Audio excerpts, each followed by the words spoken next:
Okay. Oh, we already got some people giving us a shout out. Hey, hey, Hey, hey, hey. hey. What's up? We always say we're back, but this time we mean it. We are back. It is 2021. It is our very first chat of the year, and we have some amazing special guests on the show tonight, Mamas with Commas. So we'll start off with our norm. Let me give a shout out to Nico. Nico, how are you doing? I'm doing good. I'm doing good. How are you doing in the Sunshine State? I know, right? I'm like, tomorrow is supposed to be raining. And so today I'm just outside, like, y'all know me, I'm like sun, I So know. yeah, so it's all good, just It's been a little chilly here. It's been a little mm-hmm, chilly here, but the sun has been same. out, so enjoying that. Enjoying that. Absolutely. But I know it will be hot soon. Yes, Looking yes, forward to yes, that. yes. Yes. Well, guys, let's jump right into it. I mean, we are so ready to introduce you guys to our two very special guests. We have Aaron Brown and we have Albert on the show with us Hmm. from the Philadelphia Urban Riding Academy. They are the real lives behind the movie The Cowboy Concrete, Concrete Cowboy. Concrete I'm sorry, Cowboy. the Concrete Cowboy. And we are just thrilled to have you guys on and find out what's going on in real life. It's cool to sit back and watch a movie and, be entertained, but there's actually some impactful stuff that you guys are doing and just some things that we need to share so we can help support you guys with your future endeavors. Most So let's definitely. jump right in. Aaron, you want to kick everything off here with us and tell us who you are, what you do, and all that good stuff? I am Erin Brown, the Concrete Cowgirl, and the Executive Director of Philadelphia Urban Riding Academy, which is an extension and outgrowth to the original Fletcher Street Stables where I grew up riding in the early 90s. And basically, our mission is to preserve this rich history and culture that we have here in Philadelphia that is leaving us due to gentrification. And that Mhm. is who we are. We're trying to save it and keep it alive. Yes. Excellent, Excellent. excellent. We're right behind you. We'll dive into that more. There was a lot of adversity that was showcased in the movie, and I didn't know, if that was really true things that you guys kind of deal with on a day-to-day basis. But gentrification and commercial real estate development have just been bullying the area, and I know it's been a crazy fight. So we'll see what we can Yes. do, to get Help. educated and see what we can do to help y'all in the fight. We lost Yeah. Albert. Our guests, who have been watching us from the beginning, know that we encounter two problems. Sometimes we have internet issues and sometimes we have sound issues. So y'all bear with us. We'll get Albert right back on and have him introduce himself. Yes. Yes. So yeah. So while we're waiting for Albert, let's So mhm. You want to So no, I was just gonna say because I love the horseback riding aspect, and building having that bond with your horse. Is that like a having a relationship with, like your another pet, like a dog, or for those people who are not really, because some people don't have or aren't around horses or ever been horseback riding, so they've never experienced that. So it was really cool to see in the movie that it was right there in the heart of the city where people would have more access to be able to, enjoy that. Right. So it is kind of like a big dog that you don't bring home. Uh, well, in some cases in the movie, that I was was going to say, no one has it. Was that a real story? Did anybody really keep a horse in their house? there was when I was growing up on Fletcher Street. There was a house next door to one of the barns. There was horses in the basement. There were 4 stalls, really nice, 4 or 5 stalls. But Gotcha. yeah, for years, someone has actually moved into a residence, and made the barn really close to their house. Um, Wow. Okay. like in the 70s, in the 60s and 70s, One Arm Jimmy had a place on 27th and Dolphin. Okay. And some kind of way, I was never allowed in the back of the barn because they took the whole yard to do this around. Okay. Albert's frozen. Uh-oh. Uh-oh. I love his setup. I told him, I Yeah. said, look at those accolades you have going on in the I background of them know. The boots, man. boots. Yeah, I was Yeah. gonna say the boots and the trophies. He said it's his tack room. So I don't know if there's a sketchy connection over there, but we'll jump back in. We'll jump back in with Albert. We have to have him. Oh, hold on. He looks like he has another stream. Bear with me, guys. um, a barn, and the guy actually put the horses inside the house because he had rented the whole place as a barn. And that was back in Wow. like the late 60s, early 70s. So, when they took horse, when they had to move, when the developers came, they had to move as well. So Mm. it was nothing for a guy to get, intoxicated and bring a horse in his house. My father did it several times. Wow, that's That's something. spicy. That was one of my favorite lines in the movie when I think Kayla, he was like, there's a horse in the house. And when I was telling people to watch it, I said, it's one part of the movie. It is crazy. But that's, I mean, we'll get to, during this conversation, we'll get to understand that relationship and that bond, and being inner city with horses. Yeah. Aaron, I'm not sure. I'm not sure what's going on, but we got to get him straight because I know he got a lot to share with us. I know he Yes. has a lot. So yeah, I guess jumping back to your response to Shaniqua's question with, you know, The horses horses. and are they Mhm. like normal pets? They are that require a little bit. I'm not going to say they require more attention. It's just you got this 1,000-pound animal, and you're bonding with it. Um, Yeah. so it's kind of like it's for a kid. It's a confidence booster because you are communicating with this, you know, 1,000-pound animal. So, and you're just a little kid, so it's a different kind of relationship than a dog or a cat, I would say. Gotcha. Yeah, As I told Aaron and it teaches you responsibility. You're responsible for someone's life. Right. This yeah. horse, you're really responsible. And they adapted and they absorbed what I was saying. And so they really learned to be responsible adults. Isn't that something? Isn't it?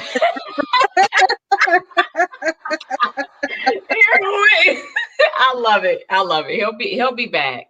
Don't Listen, worry. And when he comes back next time, he's gonna introduce Yeah. himself. Because Albert was featured in the movie, right?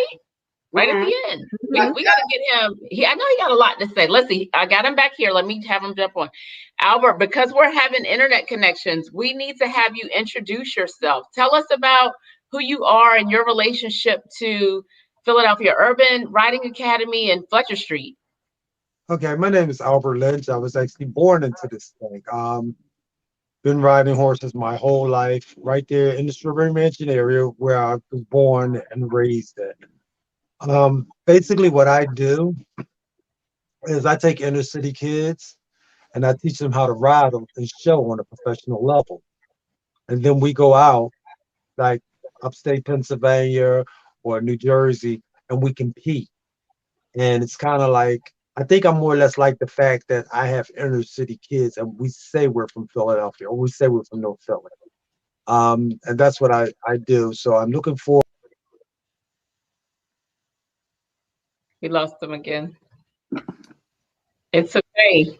I mean, how impressive is that? I mean, taking inner city kids, teaching them how to ride a horse, interact with a horse, and then taking them out of state to compete. Yeah, That's amazing.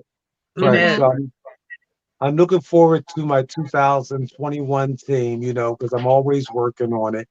And as we move on to the future, we'll be offering From concrete to show jumping, we'll be doing that, because Aaron's really good at that end.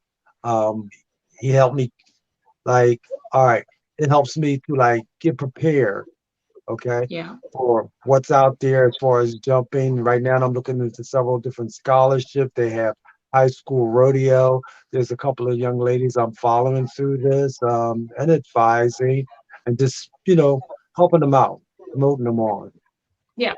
you know. Yeah. Yes. Thank you so much for that. Thank you so much for what you're doing. It's Yeah. amazing. It's life changing.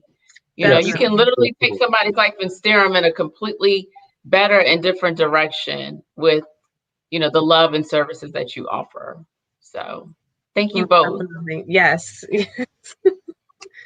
Especially with the young children, because that is definitely something that they will always remember, and they can take with them wherever they go and have that. Because not everybody, we were just saying this before, not everybody has experience, you know, ever rode a horse or anything of that nature. So it's Right. definitely It started with myself, with Al, way back, when in 1990. So You were like right. 6. You were like 6 years old when they dropped you off. I said, "What am I going to do with this kid? Wow. Uh, Is he potty? wow. Is she potty trained? Do I have to walk her to the bathroom? You So, know, Aaron, he says dropped you off, and I immediately think about in the movie when the young man, I mean, of course, you wouldn't Right. stare up all the yeah, it trouble and wasn't. fighting in school at 6.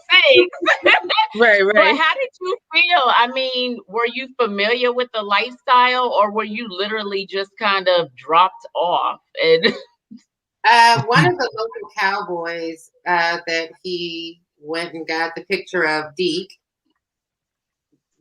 would take my dad had a local welding shop in the neighborhood, and Deke, Mr. Deke, Uncle Deke, he they would take their horse trailers to get minor repairs at my dad's shop. So which was a day trip. We came down and we saw Mr. Deke, and then from that point on, which was a day trip, turned into let's go back to the stable, and that's where Al took over. Gotcha. gotcha, So that was gotcha. well, they would drop me off, and you're with Uncle Al, you're good to go. We'll see you when you get home. So and then Gotcha. Yeah, they drove me and you home. just, yeah, Yeah. just Just thugging it woodwork. out, learning, getting to know those horses, all that good stuff. Did they Right. put you in the stables and having you do all the work in there as well, or was it just like, Not at I'm here to first. They were ride? like, absolutely, absolutely. Just what you see in the movie. Absolutely. yeah, but Yes. I was the youngest, so I didn't have to do like what the big kids did. And if I got in the way, they propped me up with some hay somewhere. But I did have to work. But, Yes, yes, that but ethic is like one of a kind. That was another big part, but that Aaron could I was carry a wondering. Oh, we're having some issues with Albert. It's okay. We're gonna keep pushing. What's Yeah. Can you share with us the mission at Philadelphia Urban Riding Academy? You guys' mission? Is to preserve and educate the public on the history of the urban black cowboy in Philadelphia. Um, Again, because and Al could tell you more than I can, but once upon a time, there were 30 plus stables that housed the black cowboy. I mean, just from my generation, I've seen maybe 3 or 4 stables that have closed down due to gentrification and have come over to Fletcher Street, which is like a melting pot with, stables from all over the city that have closed down. So right. it's Wow. a Like we've pot been with seasonings in it. right. Like we've been Right. shelter for other stables for years. Once you close down, they would come to Fletcher Street, regardless of whether they liked us or not. And we would offer you hay, water, feed. We'd help you out. So we always had like Right. a revolving door. We'd help any of the guys out. Due to the things that was taught to me. Oh, I had such a good question. I was getting ready to ask him. He went. Maybe you can help Aaron. When he said whether they liked him or not. So, I mean, what kind of beef would be going on amongst the stables? Was it cowboy beef or was it street beef? I mean, this is Right. Philly we talking about. So, Yeah. It was like cowboy beef, like any club fraternity. This one doesn't like this group. I mean, but at the end of the day, or this stable is better than that one. This stable, that's the way it would go back and forth. But at the end of the day, when it was time to come together, it would happen, regardless of who or what stable you're from and didn't like and stuff like that. Whatever difference you have, it doesn't make a difference. We're all going to clean stalls. We're all going to buy hay. We're all going to water up. So even if you have a problem with somebody, you're still going to water all the horses. Even the person that you had an argument, Right. you're going to water the horses. I mean, there were other my that were in the neighborhood. They didn't really, care for us, but we were going to. I mean, not care for us, but we were, I would say, teased a little bit because we were going to shows. We had instruction and we had more rules, I will say, than most. So we were like gotcha. Microscope, if you will. Yes. So. I got you. Got you. Okay. All right. Albert, can you hear us okay? Okay, it looks like he's still a little bit frozen. We'll see. Because I wanted to circle back to him to give us some more insight on. Oh, here he goes. Albert, can you give us some more insight on the urban cowboy? Like, what is that lifestyle like? A day in the life. A day in the life. It all depends on what part of the day you're talking about for me. It starts off with you feeding your horse. Most of the time, your horse will eat hours way before you eat, if you remember to eat. A day in the life. There's always something to do. There's always something to plan for the kids. Like every day they're there. So it's kind of like a summer camp program, but it's not because you're not sponsored or state funded. Mm-hmm. So you have to figure out a budget, and within this budget, sometimes you just don't pay your gas bill because the kids are going to the show. And I got 14 kids that, I'll just put a little bit of money on. Got you. I'm glad he brought up that point because you want to jump in, Nico, at the fundraiser? Yeah. Well, I wanted to have you guys talk about what are some of the things that people can do to help you guys and the children, and as far as the shows, because we know how it can be. I mean, we had girls that were in competition cheerleading, and there was a lot of times the whole family couldn't go. We would just have to one parent hold it down, and you hold it down at home, and the other parent just go with because it become expensive, so what are some of the things that the community or people that are listening today can do to support you guys and what you do today? They can refer to the Pure. Speak, Aaron, because I got upset with this thing because it keeps going off. We have a GoFundMe. The GoFundMe's goal is to, rebuild these stables in a different section of the city that can't be affected by gentrification. So, the GoFundMe is there as a fundraiser, and even if you aren't in the position to donate, just spreading the word, it helps. It helps. Absolutely. I mean, what's some of the battles that you guys are facing? Because you're saying, I know that. I mean, it's happening here too, locally where I am in Virginia, where they have come in and bought up so many different neighborhoods, and try to take try to take over. So, I mean, are you guys kind of experiencing the same thing as the, people coming in and trying to rebuild, kind of like get rid of certain things and rebuild? They're building now as we speak. And this is something that I lived with my whole life. Every time they came around there and they tore a building down or a business down, it was like developers are coming. We're going to be out. We're going to be out. The politicians were looking forward to it. There was a fight there. It saved us. After each representative of Fletcher Street went on, it saved us at least 10, 20 years throughout. So I was able to fully grow into a full adult before it actually happened. Now it's in existence. Now it's Wow. going down. It's going down now. There's no ifs, ands, and buts about it. Front end loaders, they're halfway finished building the building. They have most of the main structures and foundations put in. Wow. Wow. So, And growing up, with I've always that, heard the story. They're coming, and it's like, no, they're not. Up until 2 years ago, and I'm like, okay, it's happening.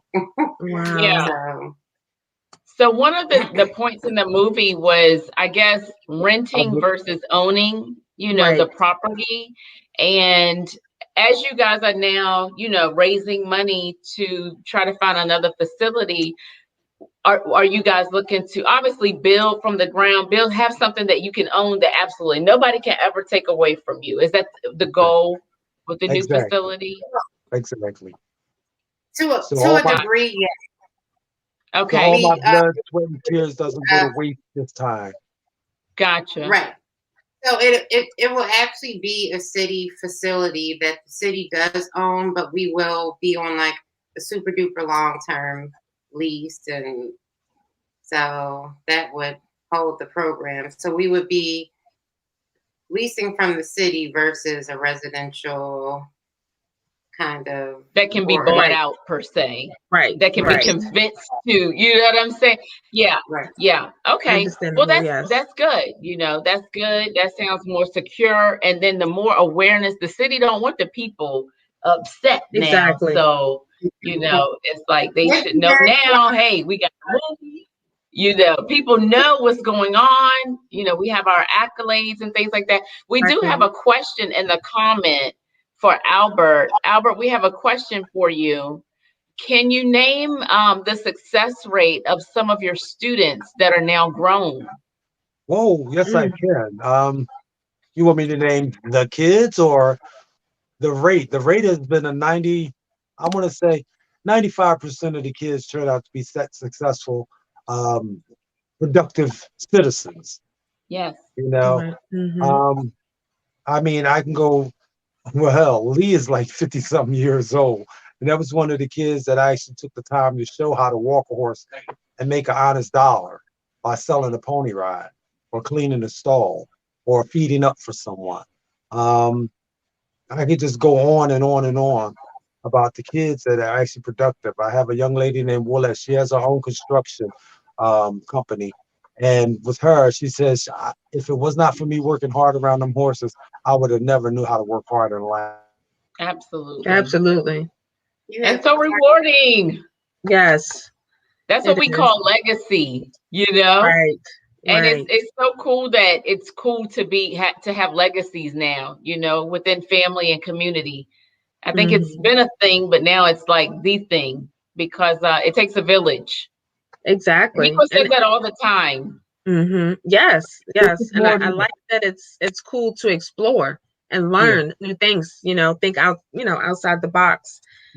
Because people would always, It took a little more than a village because you have guys that were around the stables, respectable married people. They spend more time with us as kids than they did their own kids. And what they did was they installed in us responsibility. See, the stable is not about a bunch of, what can I do? What can I do? Who can I ask? It was about independency. It was about you having a horse and you being responsible for that horse and independent within your own rights. You know what I'm saying? Right. So with that said, I'm going to switch over to this line. So with that said, we did so many things. The guys took us to horse auctions. They actually took us to get hay and buy food and went to horse races and everything like that. So it wasn't like we were just around there and had nobody to feed us or anything, because all of these guys really, really took care of us, And so you're supposed to pay things like that forward. Okay. So we paid it forward, right, y'all? Absolutely. Y'all are changing phones. Okay. It's all good. We see your production going down, and it is all good. We are right here with you. I think I call that the gift goes on. I honestly feel like if you don't give back, the thing pay of it it forward. is with me, these guys, they actually made sure. No, I just hold it.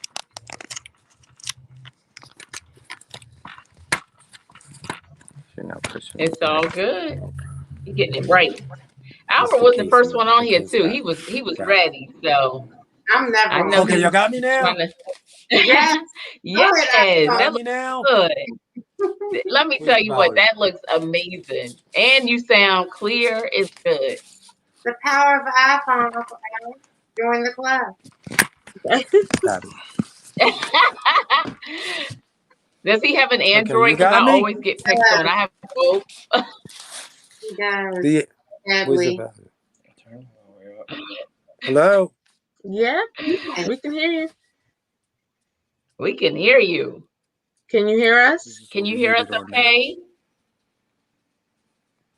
Oh yeah, overrated. That makes sense. I'll let him, I can see him kind of getting it together in the background. So I'll bring him on when he's squared away, you know, Got give it. him that time to get that together. Aaron, we have some other questions here we're going to dive into. So let's see here. The location itself, Fletcher Street. I literally had to Google it because I was like, they ain't in the city. Like, they are not like right in the city. Like, they are like maybe on the suburbs or the outer banks, or, you know, I mean, y'all are North Philly, you know, city center. The Fletcher Street ends at a school, which that's what it kind of looked like in the movie too, because it was a street and then it was a field. Is that same kind of, is that street in the movie? This Or is the location from the film. Oh, okay. Wow. Gotcha. So yeah. But that field where you see the horses grazing and stuff, there are homes being built there right now. So it doesn't look like that anymore. Wow. Gotcha. Okay. So growing up, there were actually, that field has not always been there either. It's been gardens, and elders in the neighborhood kept their gardens and their tools over there. And so I've seen it change, and Al remembers when there are houses over there. I do not. Like, for example, in the movie where they say they came to seize horses with the animal control and SPCA. Mm-hmm. Yeah. They take any horses out the barns. They took horses out the lots where people had started squatting because the elders that worked gardens had started dying off. So they didn't take out of the barns in that scene of the movie, because it was actually just the horses that were staying in the sections of the gardens. Guys went in there that came from other stables, and they actually housed their horses there. And once again, like I said, we provided them with water, hay, whatever they needed until they could move on. It was kind of like you know how they did that on the art museum, how they did that tent city. Yeah. For the homeless. Yeah, it went like a tent city thing, and we provided them with water and whatever they needed while they were there until they, housing. Gotcha. Wow. Okay. Well, I mean, that's sad still, but it's good to know that they didn't just bum rush, you know, they were. Yeah. Well, they did kind of bum rush, but I mean, once again, like I said, we're not going to let your horse starve or die of thirst. You know, exactly. Right. You know, we provided them in the yard. Sure, answer the question. We provided them with water, you know, and hay if they needed, or food if they needed it, until they got themselves together, and then they moved on. Hopefully, some of them moved on. Some of them had their horses seized and did not get them back. Okay. Mm-hmm. But yeah, like I said, we're still a family. You know, absolutely. At the horse, we're still family members. I mean, all of us had that in common. We're going to clean stalls. We're going to water horses. We're going to buy hay. We're not going to pay our gas bills because our horse get ill. You know? Yeah. We're going to But the school up the street, I was able to work very closely with the principal of that school. Okay. So it was nothing for me to say, give me disciplinary, give me low grade average. And they gave me those kids.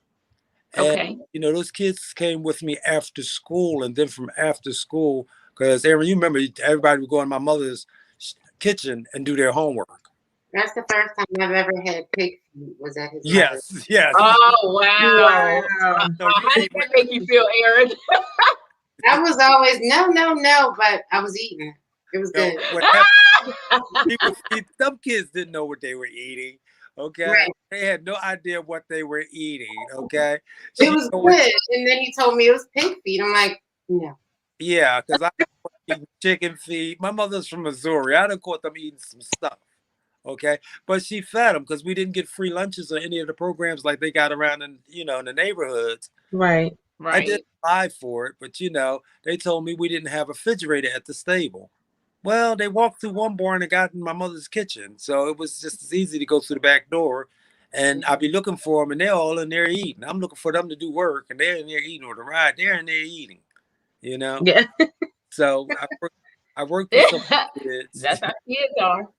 Yeah, I worked with some of the kids from the school and raised a couple of them, and then I was kind of blown away when I took them outside of the city and asked them what did they see here different from home. And they start pointing out things to me. No graffiti, no loud music, no one sitting on the step. It's really quiet. There's no trash, and they would see these things. That's like, you can have things like this if you go to school in life. You can live in areas like that. And there's a lot of them that moved on and moved out, of the city. And Right. want to bring their kids back. I've had them come back years later when they're successful. Remember the horses that you had me reading about for the Horse Journal? You think I could buy you one for the kids here and the other thing? No, they would come back and want to pay it forward. But it's good. Yes. That's a blessing in itself. That's a blessing. Yeah, even to the day, What I guess what is the program that you offer to the children? Like what would be the first thing that you would start off? Would they start off cleaning the stables and then working their way up to eventually riding a horse, or how would you work with the children in that aspect? First, the children have to learn more or less relationship skills. So I would teach them relationship skills and the chores that they have to do, but they would start off with relationship skills with these horses. You'll find out how the horse reacts to you, how you react to the horse. What do y'all have in common? Are you compatible? So I would pair a kid up with a horse, or if not, because with Aaron and them, it was like 3 kids to 1 horse until I bought more, Right. But I would pair a kid up with some horses, and I would show you some things to do, such as halter, which Aaron is great at right now. That's Aaron's new venture. And I would show you how to walk in body language to the horse and read the horse body language. So you would need to know that before you could actually water up or feed up. Read this horse's body language. Then afterwards, after you read the horse body language, then you would learn all the parts of the horse. But you would also have to do the chores, because it's not easy. So this will let you know whether you're staying or going. By the time you finish cleaning the stall, washing water buckets, filling hay bags, okay, and how it goes. And then they build bonds and relationship with these horses. Then they learn to groom. So then after you learn to groom, right there within itself, now you can make some money. Stop cleaning and taking care of somebody's horse. So now I have to feed you for lunch, because now you have clients. People that want you to feed and clean their horse. They see how you handle the horse. They see how you walk the horse. They see the bond with you and that horse. They want you to have a bond with the horse as well. Right. Kids calm a horse so well, and horses have maternal instinct. So after you would do that, then you would be what we call being the blanket. Okay. You would learn how to get on the horse without a saddle, how to just lay there and groom the horse on its back. So you be comfortable and the horse becomes comfortable. Then after you do that, being the blanket, you learn all the parts of the horse's anatomy, and you have to know these parts before I turn you loose on a horse, before you get a chance to trot in a circle, jog in a circle. Then you learn to lunge a horse so you can see how the horse moves. Then after you see how the horse moves, okay, it's time, let's try it. Let's try it, So after you finish your stalls, and the quicker you get done, the quicker you get more time with me. Okay? So the faster you get done with this, we can get out there. What did you give me to teach me how to read that you need to bring back today? When did you what? What did you give me? What did you give to me at 6 years old that taught me how to read? That now I'm thinking you should actually bring back today. Wow. Yeah, share. Yes, share. I want to hear that. Yeah, that's the funny part because I'm not going to tell her age. I'm not going to tell Erin's age. But what Erin is making me do, Erin is making me remember. So I gave you something, and I can remember that. I gave you some specifically. I gave you a Horseman's Prayer. There's a thing called the Horseman's Prayer. I gave you that. I gave you a Jeffers magazine. I gave you a Quarter Horse Journal. I wanted to know bloodlines. I wanted to know equipment. And I wanted you to know why you had a horse and what it entails to have a horse. So that's why I gave you the Horseman's Prayer out of the 4-H booklet. And these kids, you know, may they be challenged or not, but they actually were brighter than I gave most of them credit for. I thought these kids just run around and they just bounce off the wall. Yep. You know, these kids showed me something too. You know, call me on it. Erin just called me on something that made me have to remember that I don't use anymore. Yeah. Mm-hmm. And I really have to reincorporate that with Pura. And thank you for pushing me to remember that. That's unrehearsed, y'all. That was raw. That was good. That was stuff. He was right on the spot. He was like the 4-H. I was like, whoa. Yeah. That's awesome. Yeah. Now, since you want to test me, do you remember the prayer? No. Oh, Erin, we gotta get a prayer. I will Google it. Okay, please. Yeah, Google it and share it with us, and we'll share it. I remember Erin was like 6 years old, y'all. So if Erin's 6 years old doing this, I'm talking about this kid is calling me at 10:30. You're supposed to be asleep. I know you're supposed to be in bed, but you're sitting somewhere sneaking, calling me with a cover over your head, talking about, I was looking in the Jeffers catalog and I the saddle. Get off my phone. I'm at the club. Damn, calling my damn mom. You know, I am clocked out. That is so funny. But that's how passionate. That's a display of passion. I mean, in the movie, I know that they, you know, touched on family conflict and distractions in the school, and you tend to, you know, kind of judge a kid because they don't know how to, you know, they don't know how to behave in the school. Whereas they could be smart as a whip. You know, it's just like it's maybe boring to them.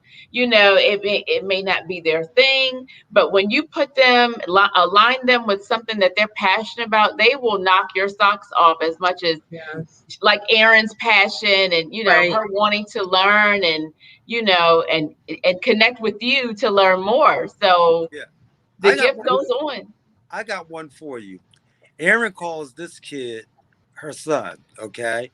Okay. And this is one for you, you know, like I always looked at it like I got the carrot in front of the mule once I get attached to it. So this kid's dad is amazing, okay? This guy, he won like 26 races in O before he lost one.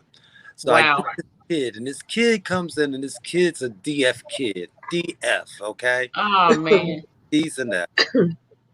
I threw that carrot out there. That kid turned that around, came back with 1 B on the report card, and I was not acting like I was happy about that B because they did set forth the effort. They did start to apply themselves. Okay. Yeah. And I bought that kid a horse. You know, it was their horse this time, you know, their mount. They didn't have to share one with anybody. You know what I'm talking about, right, Erin? My son, Marcus. Thank you. I didn't want to say his name out loud. But the thing of it is, he was brighter than I thought, because he had surpassed the other kids that had great grades. Yep. You know? And it's a big turnaround point. In the movie, you know, the part that blows me away, one of those tear-jerking moments, in the movie, the mother, she realizes that she needs help. Yeah. She drives all the way across country from Detroit. She needs help. Yeah. Mm-hmm. And for me, the thing is, like, single parents sometimes forget that I have help. Yeah. Whether it be the kid's father, or auntie, anything to save my kid at this point, I'm going to do. Yeah. That means I am getting this road. They're not getting my baby. My baby is not getting the streets. He is not going through the system. I am going to make this drive if it take me forever. Yeah. Endure the pain and sit in this car and fall all apart and not let my baby back in this car and pull. That Yes. takes a lot for a woman to endure, because it's not like the Department of Human Services out here. It's a clear, conscious choice that this woman makes to save her child. Yeah. Right. You know, so that was a tearjerker for me. She didn't abandon him. She was like, Mhm. I need help. Yeah. Right. Where to find it. We're going to get help. I'm going to save my child. He's not going to be out there in the streets. And when Hoss said he's not going, his rules was his rules, he meant that. Yeah. Right. Save my boy because his mother depended on me and counting on me to do it. And I've done it for so many people. I can do it for my boy. I let one get away. That sketch, she got away. You know what I'm saying? But Yeah. not my boy, you know? And that was like, you know, certain parts were like tearjerkers to me, you know, real emotional. I could really relate because these things really did happen. You know, I grew up with about, say 20 kids, and out of all 20 of us, there may be 2 to 3 of us left. Wow. You Think know? about the kids that you have saved. Huh? Think about the kids before me and after me that you have saved, including me, because there was a time when I thought I was grown and hit the streets, and I wasn't having you it. got to wheel me back in. I wasn't having it. That's a blessing. That is a blessing. Thank you That so is- much, Al. I'm gonna keep on thanking you. Y'all know they say you gotta give the roses while Yes. we're here. And Exactly. we want to let you know that that's how we feel, you know, Mhm. listening to your story and just getting to know all that you have done in the community. We're very familiar with Philly. So Nick was in RBA in Richmond, the DMV area. She's originally from the Bronx, New York. Okay. I was born in Virginia, Richmond, Virginia as well, lived up and down the East Coast, you know, New Jersey, New York. So frequented Philly a lot. And I'm just so honored to learn about all that you guys are doing there in the community. Yes, Um, definitely. Because I can we know, talk about, I know it's hard too, because you guys, I know you may not get that a lot. People to say thank you, you know, Yeah. to you and things of that nature. Except for, I know you, but I know a lot of your students come back, which that's why I told you that's definitely a blessing that you have students such as Aaron that are there for you and you know, are, you could see that you have definitely been there for those who needed you. And I know that warms your heart as well, because that's definitely a blessing. You have children you don't even know you have. You Yep. adopted. I know. I know one of them caught me at a hotel. I was just going to the pool, and I booked the room just so I could use the pool with my grandkids. And a guy pulled up to me and said, "I know you." I couldn't remember him. I swear I couldn't remember him. He gained weight, went bald, got a beard. He's older than you now. Quoted stuff to me that I told him. I was like, "Oh my God, I guess I tell him that." But he was successful as well, you know. That's so dope. I don't worry about, you know, whether people say thank you or not, because it was God-given gift, you know, and he put me in the, direction and guided me through it. You know, I would have never thought that I ain't got time to be bothering nobody kids. I'm going to the club. And Right. it was horrible because I would be at karaoke on Thursday nights and I'd be so mad because they'd have me out there in the dust and that voice would be tore up. Because I've been hollering at kids all day, so I go to the karaoke. You can sing your song. I was like, I'm not having practice with y'all today. I'm going to karaoke tonight. I got to preserve my voice. I would make those days. I was like, Tweety, today Thursday. I'm going to karaoke tonight. You got so I was doing that. I'd sit over the sideline. I'm not doing that. I'm going to karaoke tonight. I need my voice. Not that I was winning anything, but it was me fighting for my own adulthood.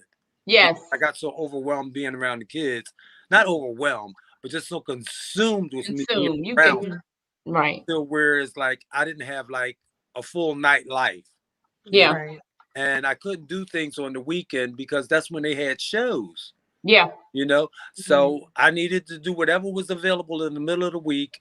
And I was actually the heckler at karaoke, and the heckler started singing. I used to boo people, and then somebody put a slip in there. I better sing, so Oh man, my sister's in Philly. She's like, yo, she's watching the show. She was like, you got to come up here and we got to go see them. We got to go see the Stables.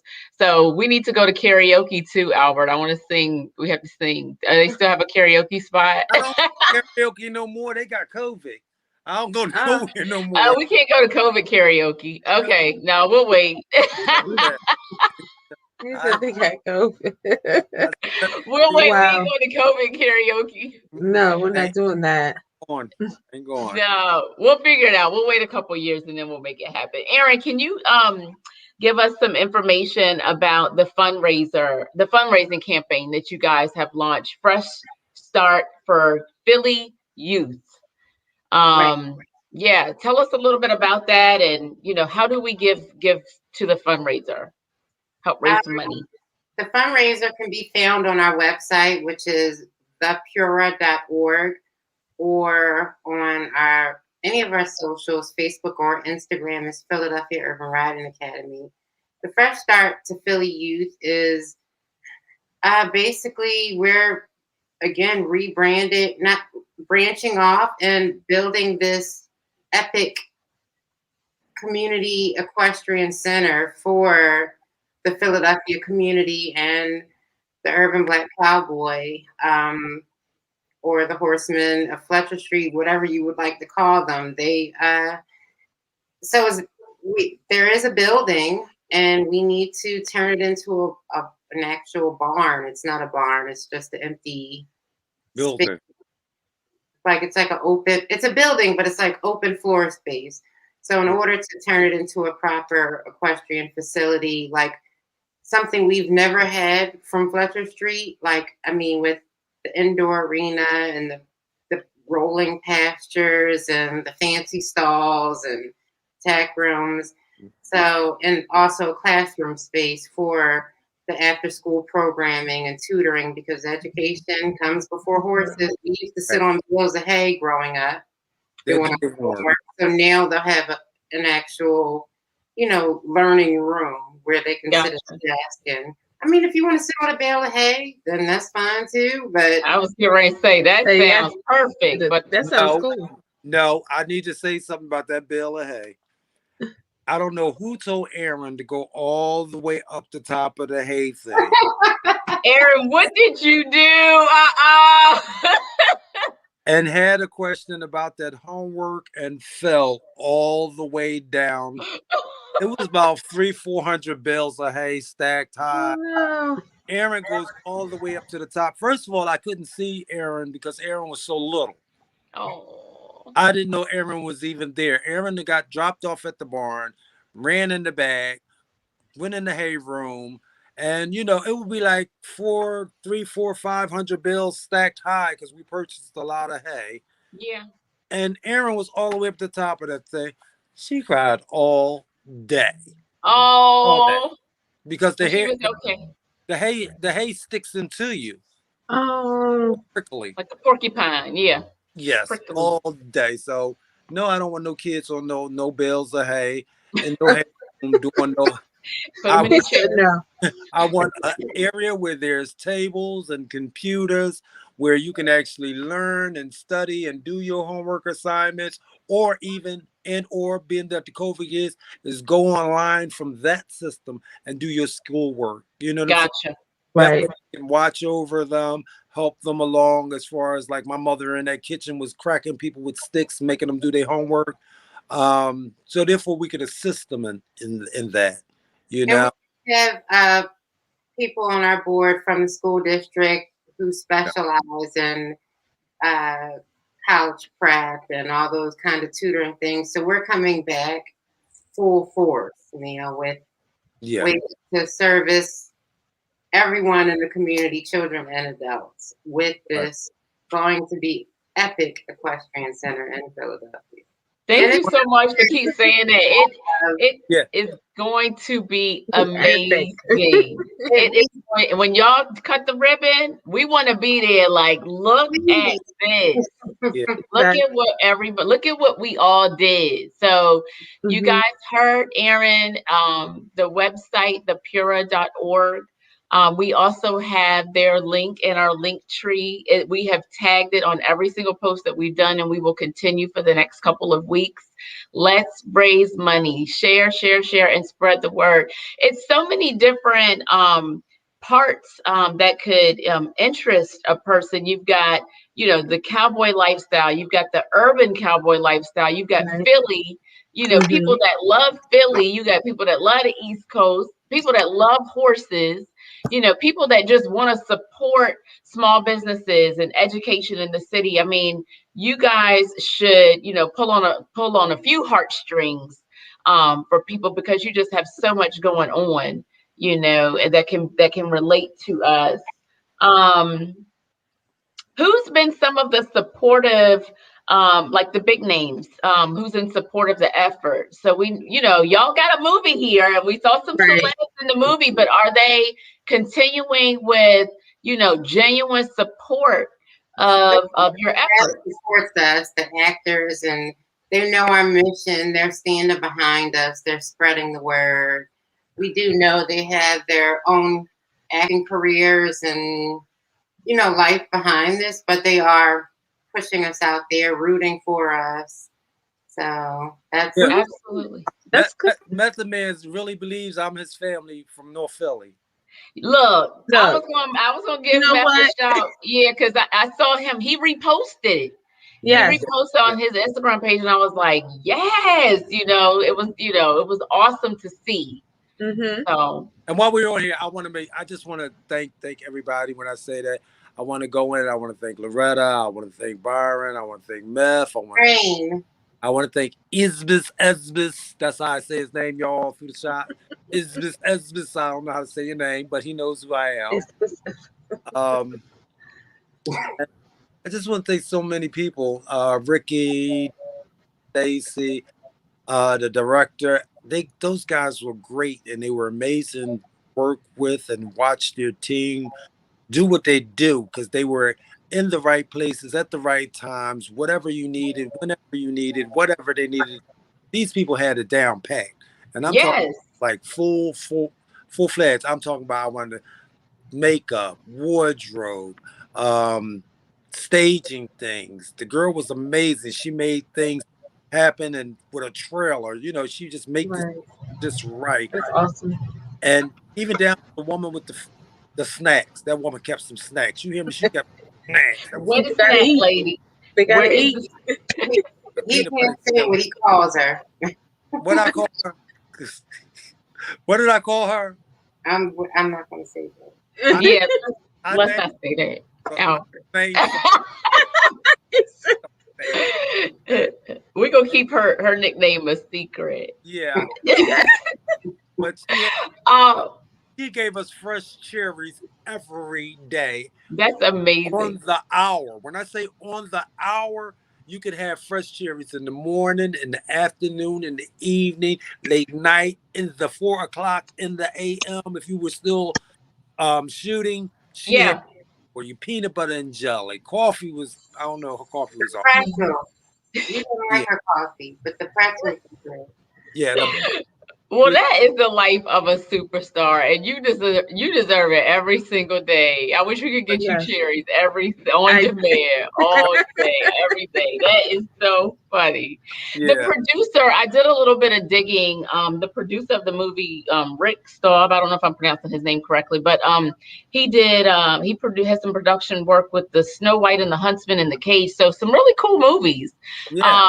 Were you guys always slated to kind of go on Netflix, or did the pandemic kind of gear y'all in that direction? Were you supposed to be like in the movie theater, or? The pandemic did it. I bought my outfit for the red carpet, girl. My outfit is royal blue. I was gonna kill the gang.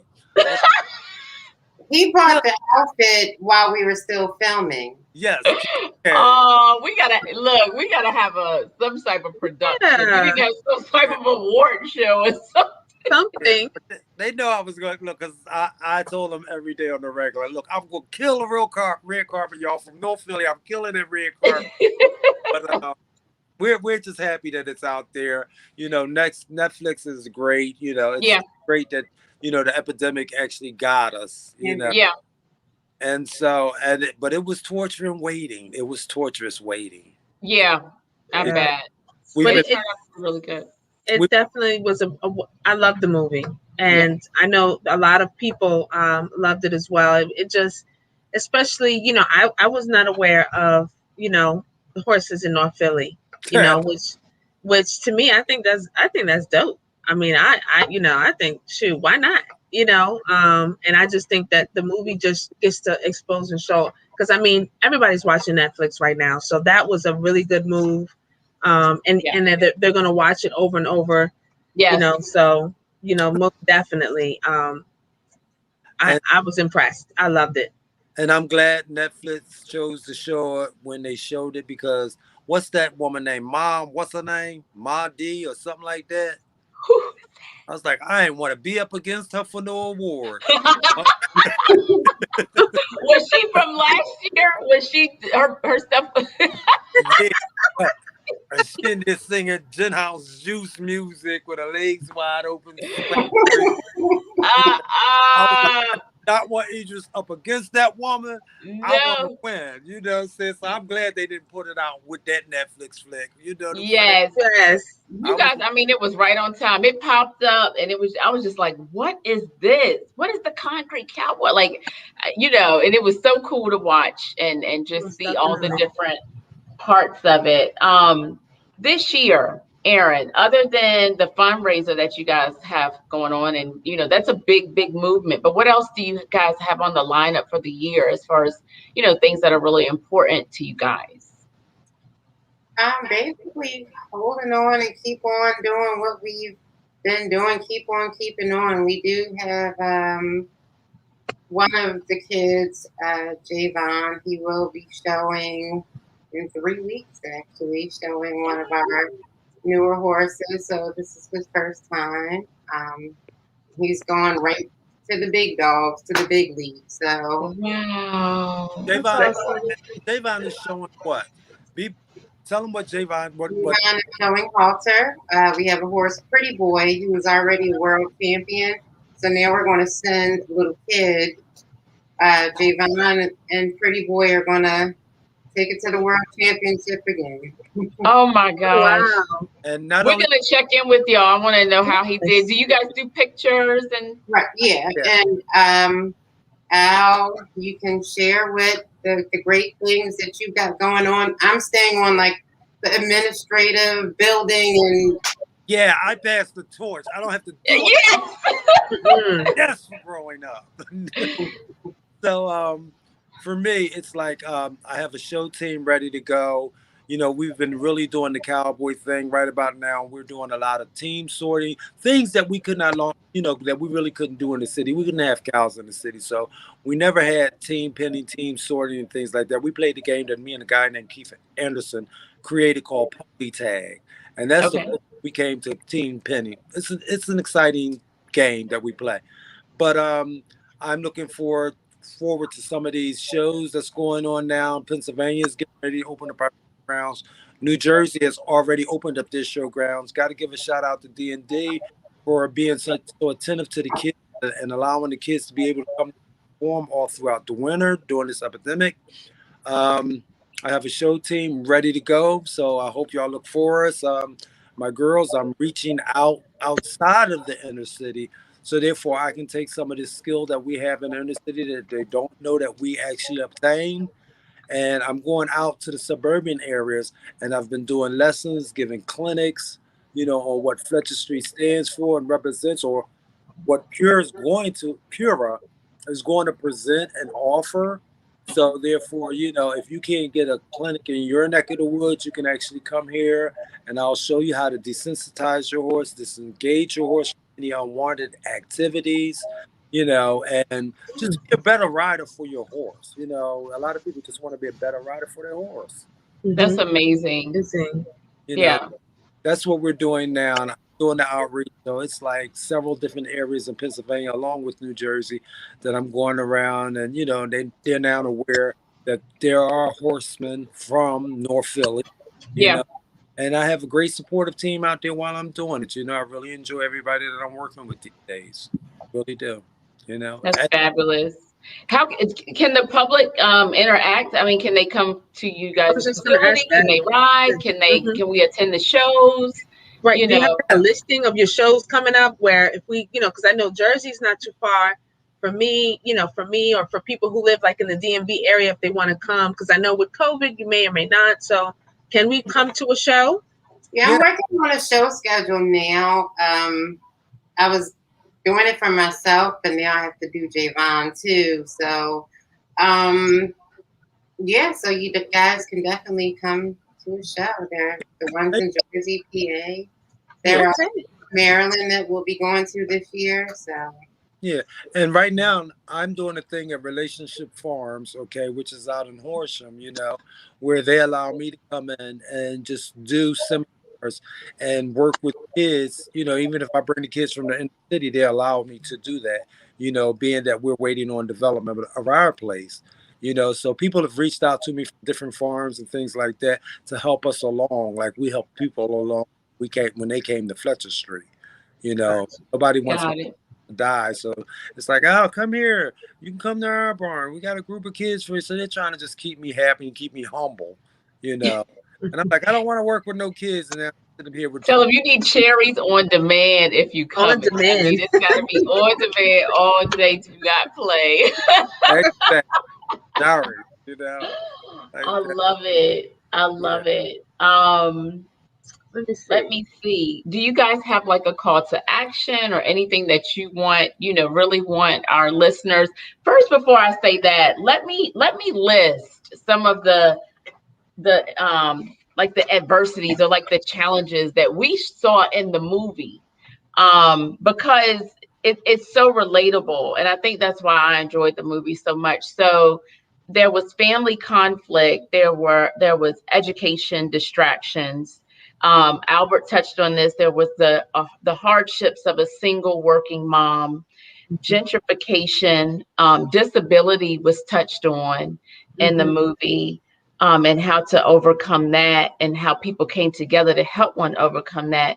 Commercial real estate bullying is how I wanted to put it, because how they just kind of bogarted and Yeah. just ran up on y'all. I was like, no, wait, hold on. Gun violence was addressed, drugs, and then the horse, the history, the impact, and the fight. Um, what? Why is Fletcher Street, or how did Fletcher Street become so impactful? Just to wrap up, in the community, Philadelphia community. Oh, well, I guess that's the question for me, being that I live in that community. Because Fletcher Street Stables actually has always been there, and it was a means of income. It wasn't just there because we could afford to have horses as a luxury.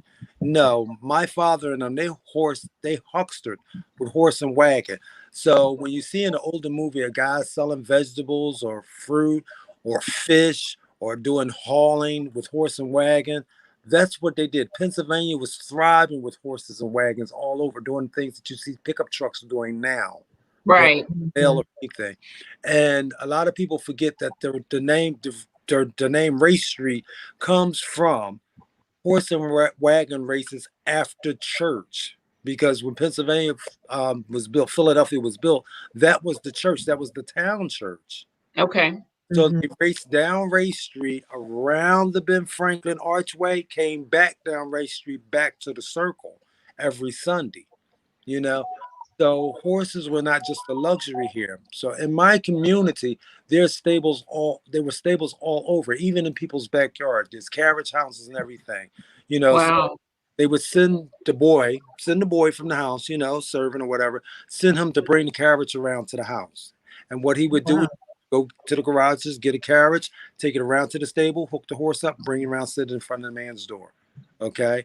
And that was their form of transportation. If you watch any of the older movies about Philadelphia or anything Yeah. else, Yeah. so Yeah. as far as in the community go, it was a way of life for most of us in the community, because instead of us out there selling drugs or stealing cars, and I have some friends that passed from all of that, Yeah. we were actually go around the horse stable to make a couple of dollars. Because I remember my mother would give me $5 for a pair of sneakers. She knew the sneakers cost $12. But gave you 5, and you like, Yeah. what am I supposed to do with So this? I took that $5. I went around that stable. I rented that horse $5 an hour. I took that horse, walked around the corner, sold rides for that hour. Okay, so I Yeah. made it up with $8. Okay, so then the next day I would take 5 of that money again and go do it all over again until Wow. sneakers that I wanted. So people, they weren't all educated. Some people were illiterate. I had a couple of guys that mentored me that was really illiterate, but they managed to feed their families, take care of the house. One of them, Jimmy, was illiterate and he couldn't count, but he had a string of ponies and he would go throughout the city selling rides. And if you got to be a part of his string, his team, he'd have a man in a cart and he'd have about 8 to 12 ponies behind him. And we would ride all over the city and sell pony rides every day of the week, especially throughout the summer. So you would make money, It was good, honest money. Mhm. When people see the horses coming, I know they get so excited. We still act like that, like. Yes. Well, that's Yeah. that's because you're not in North Philly. What are they yelling at y'all? Get out of the way! Get out! They don't do that. They see a horse in North Philly, there them damn horses go. You know what I'm saying? They see in North Philly, they want to buy a ride. How much for a ride? How much? You trying to enjoy your horseback ride today because you have off, and you got kids wanting to ride. You get down and give them rides, So it's common to see, like you would see a dirt bike. Oh, they see a horse at the plateau. Now it's like, okay, you ride a horse. What's that? That song last year? Was that last year, year before last? I'm gonna ride my horse. Oh yeah, Yes. a couple of years ago now. They find stuff to say to us right now. The hottest thing going on is Concrete Cowboy, and so wherever you go, if you got a hat on, you're a Concrete Cowboy. Yep, that's me. That's you. That's you. That's you. And that's a perfect name for it. And it made me think of another saying with the rose that grew out of the concrete. It gives me those same vibes. And then to meet with you guys and talk with you guys and learn about all that you've done, it just gives that even more meaning. So, thank you so much. I'm gonna ask one last question. I know I was blown away last year after the George Floyd situation. And then when everybody kind of came together, and then in different cities, you had the black cowboys show up. And when I was seeing that on TV, I was like, oh, they better watch out now. Like the black cowboys have arrived. Did that go down like that in Philly too? Did you guys ride out in support of that movement? Yes. Here in Philly, right? Whenever anyone passes, or as you said, you've seen the gun violence and the drugs and things, but when anyone passes, I mean, that's full force. You pull out your good stuff, you pull out your good boots, your great hat, you ride for these guys. When any of us pass here in Philadelphia or need us to pull together to do something, we show up in full force. Point blank. We just show up, So for the Floyd, we was riding, we did a thing, and as bad as we were needing donations ourselves, we actually donated the money to George Floyd's daughter. Oh, Remember the Juneteenth money, right? Remember, I was like, wow. to this man's kids. Wow. So a lot of people were the Black Lives Matter organization wrote us a check, and we sent it to George Floyd's daughter. Right. That's amazing. They questioned it, talking about, well, what happened to the money for us riding? Well, we donated all that to George Floyd.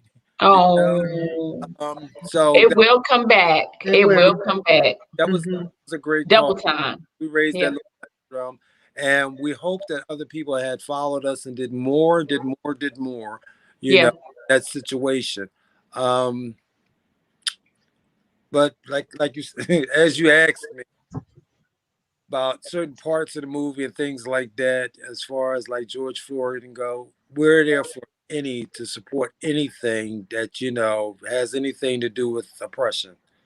Got you. So we're there. Thank you so much. Well, I think it's an important part of like Philadelphia Urban Riding Academy, because the media always captures these riders in the street, and giving rides to kids in the park. And with Fletcher Street Stables, which it hasn't had since Strawberry Mansion Equestrian Center, like these riders that the media sees are not a part of anything. So in order to save this, we have to, come together under, here we are, Philadelphia Urban Riding Academy, which is for the Black cowboy, cowgirl, not just Black, but of Philadelphia. So Yeah. Right. Any Yeah. inner city riding, any inner city riders, I mean, I support or whatever, but we're not just targeting Afro Americans, or Black people to ride horses or whatever. Our doors are open for everyone. Absolutely. And we can see that going to your website, it looks like it's so inclusive of everyone. Yes. And, that's awesome. Because like I said, I didn't know, Aaron, it's like Deke was just accepting kids and then they're just going to make me take this child. It's like, He's like, me. I don't know if it's potty trained or not. They're very quiet. Is it deaf mute or what? Not and that I would not go to the bathroom in a stall. That was the bathroom, and I would not. That was a problem too. So that's what I'm saying. I didn't know whether you were potty trained or not. And I'm talking about this kid was left with me for like 8 hours. I'm getting paid. You need to go potty. You just make them know she still owes me child care money. They made that illegal. But so it's for like anybody that's in the city to come around. I just want everybody to know that we're all here. There's different parts of us, chapters of us, but we're not all connected together in this GoFundMe or any donations. You have to find us specifically as Pura. Yeah. And there's other programs that's out here that's in Philly, not just Philly, in other states as well. Yeah. But we're here. But to find you guys, it's thepura.org. And that's where, after you guys listen to our chat, definitely show them some love and help them get that state-of-the-art equestrian center that is coming. It will be here. Aaron, we're going to be cutting that ribbon and just, dressed to the teeth. Albert, that's when you can wear your suit that you was going to wear for the movie. Yes. I ain't gonna do that. I'm gonna be behind the scenes somewhere, still digging some dirt and trying to build something. What's in there? I'm not gonna do that. I'm gonna put my Rihanna sneakers away. I had to get ready for you. I hit John Favarto's up and got me some of them silk shoes and things like that. No, I'm not wearing that over there around the stable. All right, we gotta find somewhere for you to get down though, for real. You guys have been absolutely amazing. Thank you so much. So much. Thank you for having us. And you see the words of the iPhone. Ow. He got it together. He had a little team getting the light in, like he good now. Yeah. Right. Good. I called my people, You did call your people. So that was awesome. They looked out for you. They sure did. You guys can catch Albert actually in the movie. At the very tail end, he gives a little spill on, his just, I guess, looking back and giving us some knowledge on the stables, Fletcher Street. And I just want to thank you guys so much. The movie was amazing. Again, knowing that you guys are real life out there doing big things. It is just so inspiring. We will continue to follow you guys. Any and everything that we see that's amazing, we will repost. So don't get tired of us getting dinged and getting tagged, because we keep sharing. Thank y'all so much. I don't know if I have y'all on my thing. I have to figure out how to get y'all on my regular. We'll connect. We will get connected. Yeah, because I have your email now, and I will shoot you all that is us so that we can be in connection with each other. I have grandkids now. They told me I'm not allowed on Instagram. The grandkids and the kids. I don't know what they do on that Instagram thing. I'm not allowed on it. All right, we'll hook on Facebook. I'm there. Grown folks. They couldn't stop me from that. I'm there. Okay. That's cute. Thank like you that. guys Thank so you. so Thank much. you. Aaron, thank you so much for hooking this up, and we will be in touch with y'all. Thank you for everything that you do.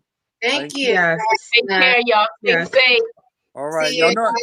y'all know I don't know how to cut this off, right? Look, we're gonna help you. Take your time, Albert.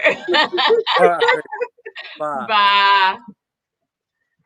My hair. Okay, so that was amazing. We're gonna keep things rolling. This is our 1 year anniversary show.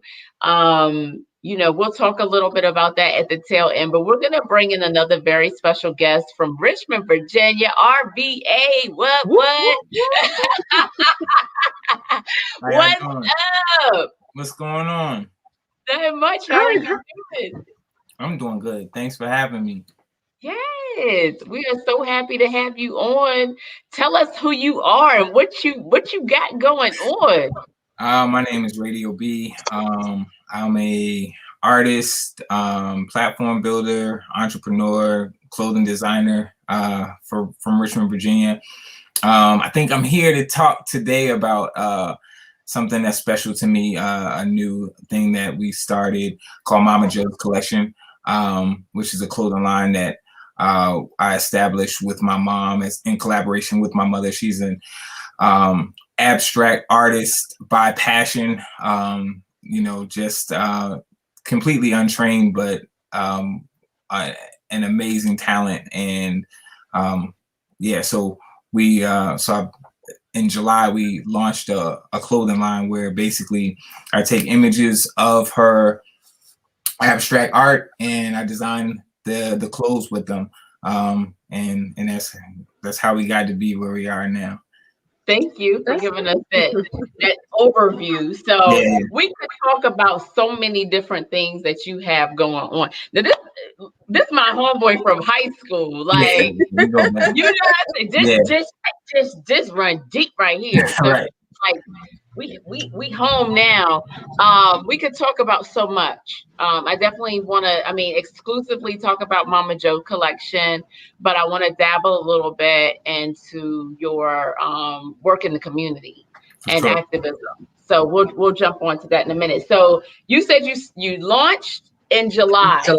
Yeah. Tell us about that, because that was right in the middle of Corona. Were you Yes. like bored in the house that I'm in the house? Nah, you know what's crazy? It was very spontaneous. It wasn't something that I had intended to do any more than maybe a month prior to launching it. I had experimented with making some clothes with her art. It started out, she was in she had a surgery like maybe 2 years ago. And she was in a physical rehab place, and just to lift her spirits, I had gotten these socks made with her art on it. And it blew me away to see them, and then it blew her away, just to receive them. And she was, her spirits were so lifted. And I experimented with a couple of different things between then and at the point of when I actually got to start in the line. But I was working on an album that I released also in July called All Art Ain't Pretty.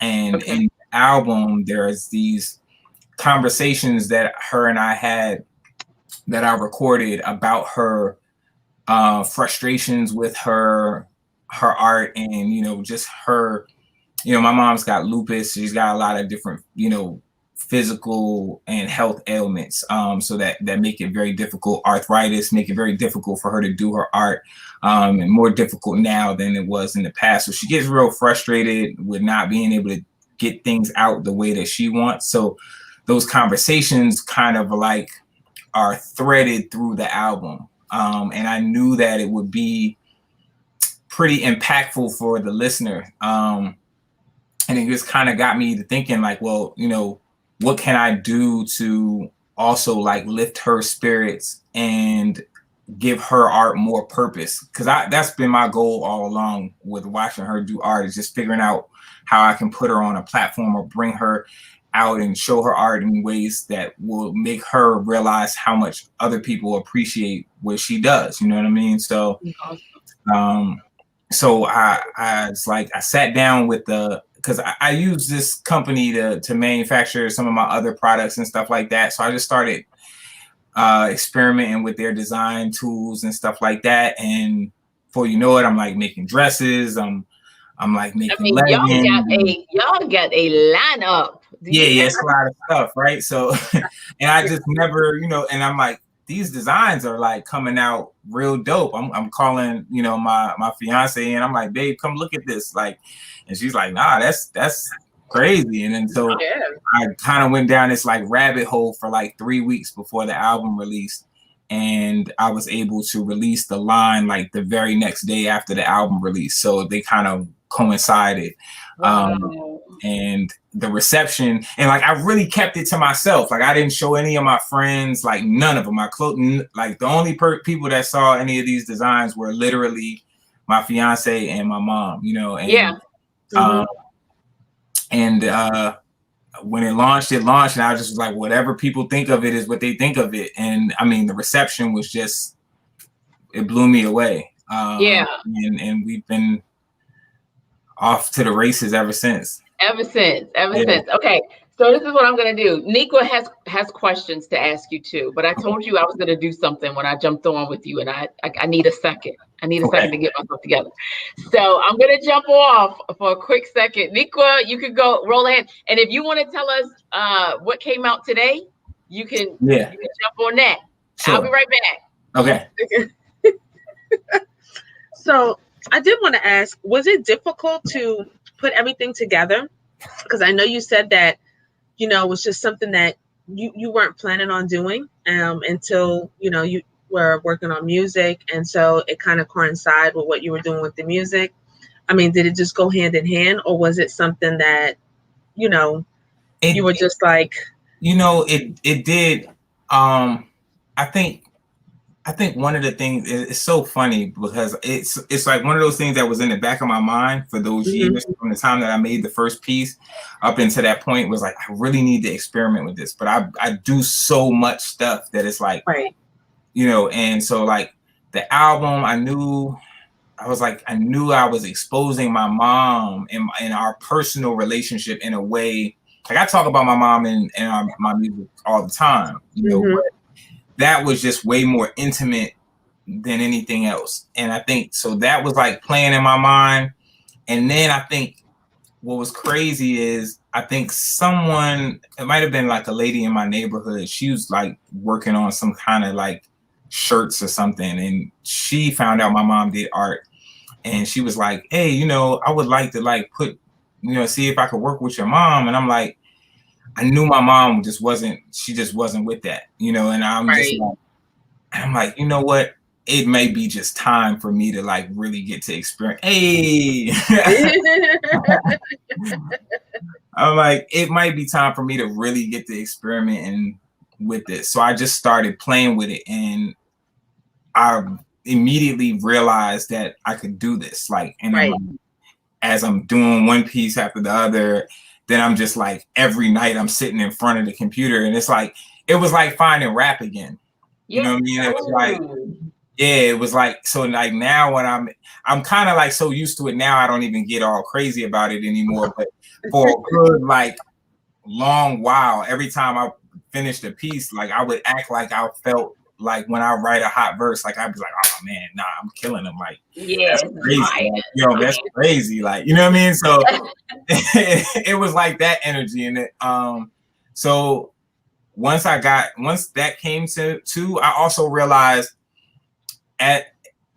with my previous merchandise releases, I wasn't always very detail oriented about the website and like the description of the clothes, but I knew I had to be about this. I knew this was fashion. I felt like it might be high fashion. And I'm like, but I'm not a fashion guy. Like I'm not that guy. Like I'm not that guy at all, So I'm like, well, I know that at the very least I need to make sure that when people come to see these designs, they get the full description of like what the materials are and all that, make sure all of that is organized and the site looks a certain kind of way, at least, so that was probably the most difficult for me because I'm not the most organized and detail oriented individual, Right. but I felt like if I'm gonna do this, then I needed to be able to do that, and I think that also helped with the presentation when it rolled out, and you know, people just took to it, and from there I just been feeling it out. Like I literally, Well, the Instagram looks really great. It's so clean. Yes. You know, it's so fun to look at because you feel like you're looking at fashion, but you feel like you're looking at art, and then you're seeing the different people that support you guys. So it's, you know, it's put together really, really well. So you guys are doing a great job there. Thank you so much. You know, and I know the website launch was really recent. It's great. It looks great. You know, Thank I'm so happy for y'all. No, thank you so much. Like, Yeah. yeah, even with that, like even with the website stuff, just learning as I go. I knew I did my Kill the Dreamer site, which is where we originally launched the line at. And then I knew it was outgrowing that site.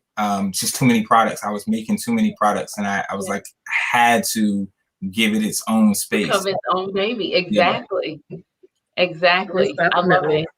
Did you guys did you touch on the Richmond's Own shirt? I have not. Oh, all right, no. so that came before, right? Yes. So that was like merch. As far as like my clothing thing is concerned, I'm not gonna say that was my first thing, but that was my first, like, I feel like culturally impacting thing that I've done with the Richmond's Own shirts. They have taken on, I've never made them in mass. They've always been short, super short runs. To the point where I'm like, I'm not doing it justice, but at the same time, seeing how they move about the city and who gravitates to them, and how people feel about them when they're wearing them, it's almost served its purpose exactly how I've done it. Like I'm cool with the fact that it's a short run and it's not like mass produced, because for some reason it just has this significance to people. I know, like, I know somebody that's got it like just hung up in their studio, like it's like a piece of, they consider it a piece of art, and I'm just like, wow, like that took on a life of its own as well. And like the mayor has one,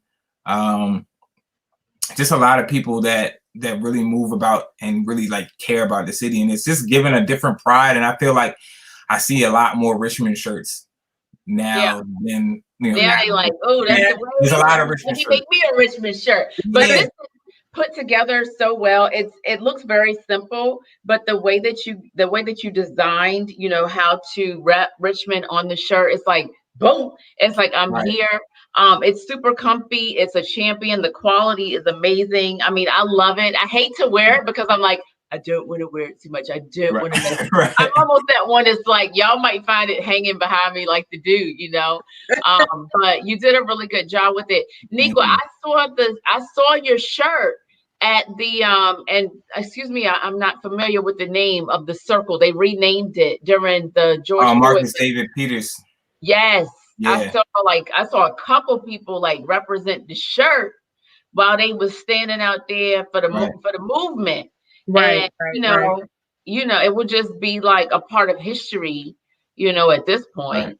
So congratulations. Yeah. No, thank you so much. I'm very proud of the Richmond's Own brand, simply because at the time that I made those shirts, which was, I think, 2018, 17, 18, somewhere like that. The Richmond Pride thing was not like a thing. Like, it's hard to have Richmond Pride, you know? Yeah, it was. But you know what? My feeling at the time was it's not. I just felt like it's not. People just don't understand why they should have it. Like, there you go. Always what I felt like and about Richmond is that we were never taught to. That was never our culture. We don't have a team. Yeah, you know, we don't have a lot. New York was cool, and then it's like, you know, that was the cool spot. Virginia Beach got more love. DC, you know, got more love than VA. And I mean, that could be a whole nother story. I mean, we could do a whole nother conversation about that. But for me, you know, being as though I travel internationally and nationally, and now living in Florida, but my family is there. You know what I'm saying? Everyone, I mean, when I look at like my analytics on my social media, it's Richmond. You know what I'm saying? That's where my people are. And I love my shirt. Like I had to have it. I had to have it down here in Florida. Like I was like, yo, boy. When I rode the last couple runs, it's like 4 of them got bought out of LA. And I'm like, yo, we're out there. We are out there in LA. Yes, definitely. Yes. Like, for real. I see. We have Kiva. Kiva said Richmond needed it. She's got to get one. Yes. So most definitely. Yes. There's still a handful left. I don't know what sizes offhand, but they're at killedadreamer.com, whatever's left, and I'll just, you know, ship them out. Yeah, he'll get them out. I got mine quick. I was like, yes! I was so excited. So I'm still so excited every time I put it on. I love it. So thank you for that. So, you know, while we talking about big up and representing, who has fell in love and just completely, like, I know you were inspired by some big names when it comes to a couple of shirts that you've done. And not only were you inspired, you created this shirt, and then you had some of these people's family members reach out to you. So share that with us. So I've had a couple of experiences, thankful for like Instagram and how social media works, that allowed me to do some pretty cool things. Mama Joe's got recognized by Dapper Dan, and that was like incredible for me. That was like probably less than a month in. He said, you know, I randomly hit him up in a DM and I shot him the link, and you know, and he just hit me back and he was just like, I love it. He sent a bunch of fire emojis. He was like, I love the concept and all. And I was like, at that point, it's like, mind you, I'm just now getting into designing. I'm like, I literally care about no one else's opinion on design. I'm now designer. Like I'm good. Like I'm super stamped now. Like, thank you. Like I'm good. But I was on my way out of the house at the time, and I looked at my fiance. I told her about it, and I was just like, I'm done. I'm good. Like I don't even know what to say. Like that was surreal to me. That was like, because to me, when you talk about like urban fashion culture, whatever, like Dapper Dan is at the pinnacle. Yeah, he's the pinnacle. Like he is. You know, it doesn't get any bigger than that. Congratulations on that. I know you have more to share. So so what you were referring to too, I have a brand also through killedadreamer.com, where I do have some alternative merchandise and clothing that I've started. Like doing Mama Joe's has put me in a mindset to like design alternative of her art, and it's got me into some other pieces. I had collected some posters. One was a tour poster that was a James Brown tour poster that I bought when I was in LA in some like thrift shop or something like that. And I used that basis as the design for one of my a crew neck that I released, the World Tour, James Brown World Tour, 1970 World Tour crew neck.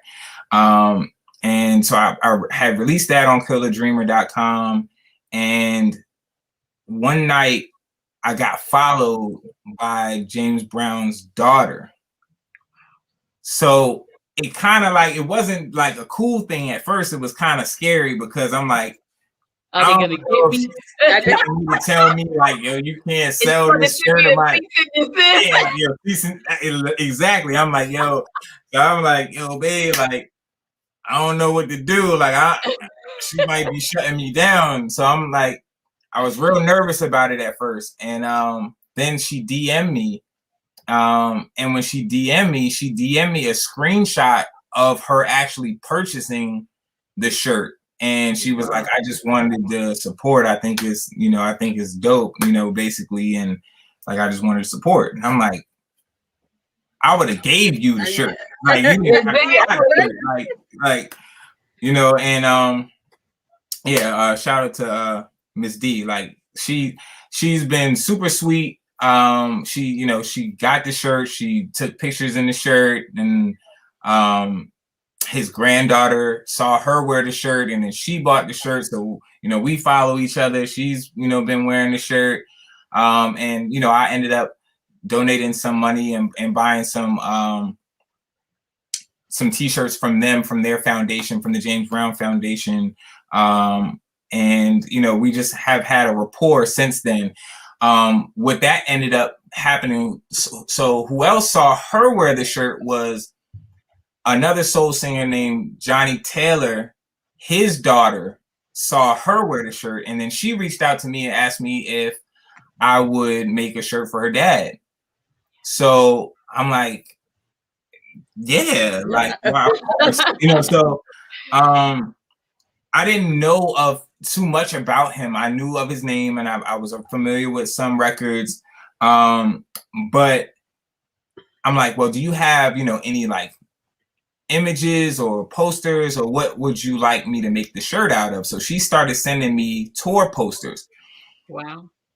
Ironically, she sends me a tour poster of it was a tour of him, and it was a few other acts that had come to Richmond. And at the time, it was like they were at Richmond Arena, and there was like the tickets were sold in like Southside Plaza. Oh wow. And Thalheimers, and like these, like iconic, like old Richmond staples, you know what I'm saying? And like the tickets were like $3, and it was insane. You know what I mean? I'm just like, it was called the RCAP benefit dance, and I'm like, you don't even know what you sent me. You know what I'm saying?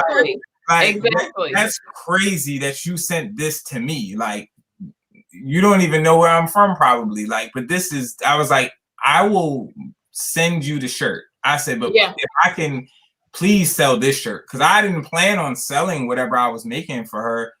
Right. Because I was making it for her, but I'm like, this is too pivotal to like the Richmond culture. It was like Richmond's own for me. So it's like, I gotta be able to get this out to the people. But so her and I have developed a rapport as well. And I ended up making a hoodie from it, and I sent her that. And she's just been super grateful of me doing that for her. And I'm just like super grateful that she even reached out, so like those experiences have been really dope. I was able to also make a custom a custom hoodie for Jeff Mayweather. Okay. Yeah. So, Floyd Mayweather's uncle, he's one of the legendary trainers. He's former featherweight champion, and these just are really like organic things. Like, it's like somebody I know was being trained by him, and they were like, yo, he would love if you were to make him, a hoodie. So I made it for him, and then I was able to talk with him for a bit. So it's been a interesting little journey here since July. Isn't that something? Isn't that amazing how the world works? It's insane. Amazing. It's really dope. I mean, but it's definitely a talent. Like, you have a talent that is amazing. So of course it draws, the attention. I mean, thank you so much. So it's definitely a blessing, but you definitely have the talent. So Thank you, man. Like I said, I'm still like, I'm literally learning as I go.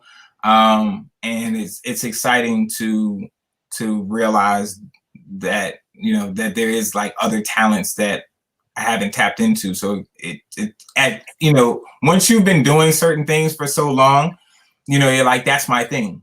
You know what I'm saying? Like, and you can kind of get stuck in those spaces and where you're not experimenting so much. But this has been an incredible experiment.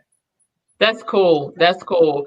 Was the timing perfect in the sense that it was during last year? Did you have downtime? I don't know if you were an essential worker, or did you have that time, or Did you just, like you said, you got excited? It was Well, an adrenaline rush. I mean, it was perfect timing in the sense of, well, all right. So I am by trade, this is, music and my platform, RVA Rap Elite. That's what I do. And then I take care of my mom. I'm my mom's full-time caretaker. So that's what I do. But with COVID, obviously events were shut down. So I really couldn't do too much of that. I was, a lot of things happened at the same time. The mural came, that was also in July. So like July was wait. I was gonna bring that up, but since you said it, let's tell people that your face is on a freaking building in Richmond, Virginia.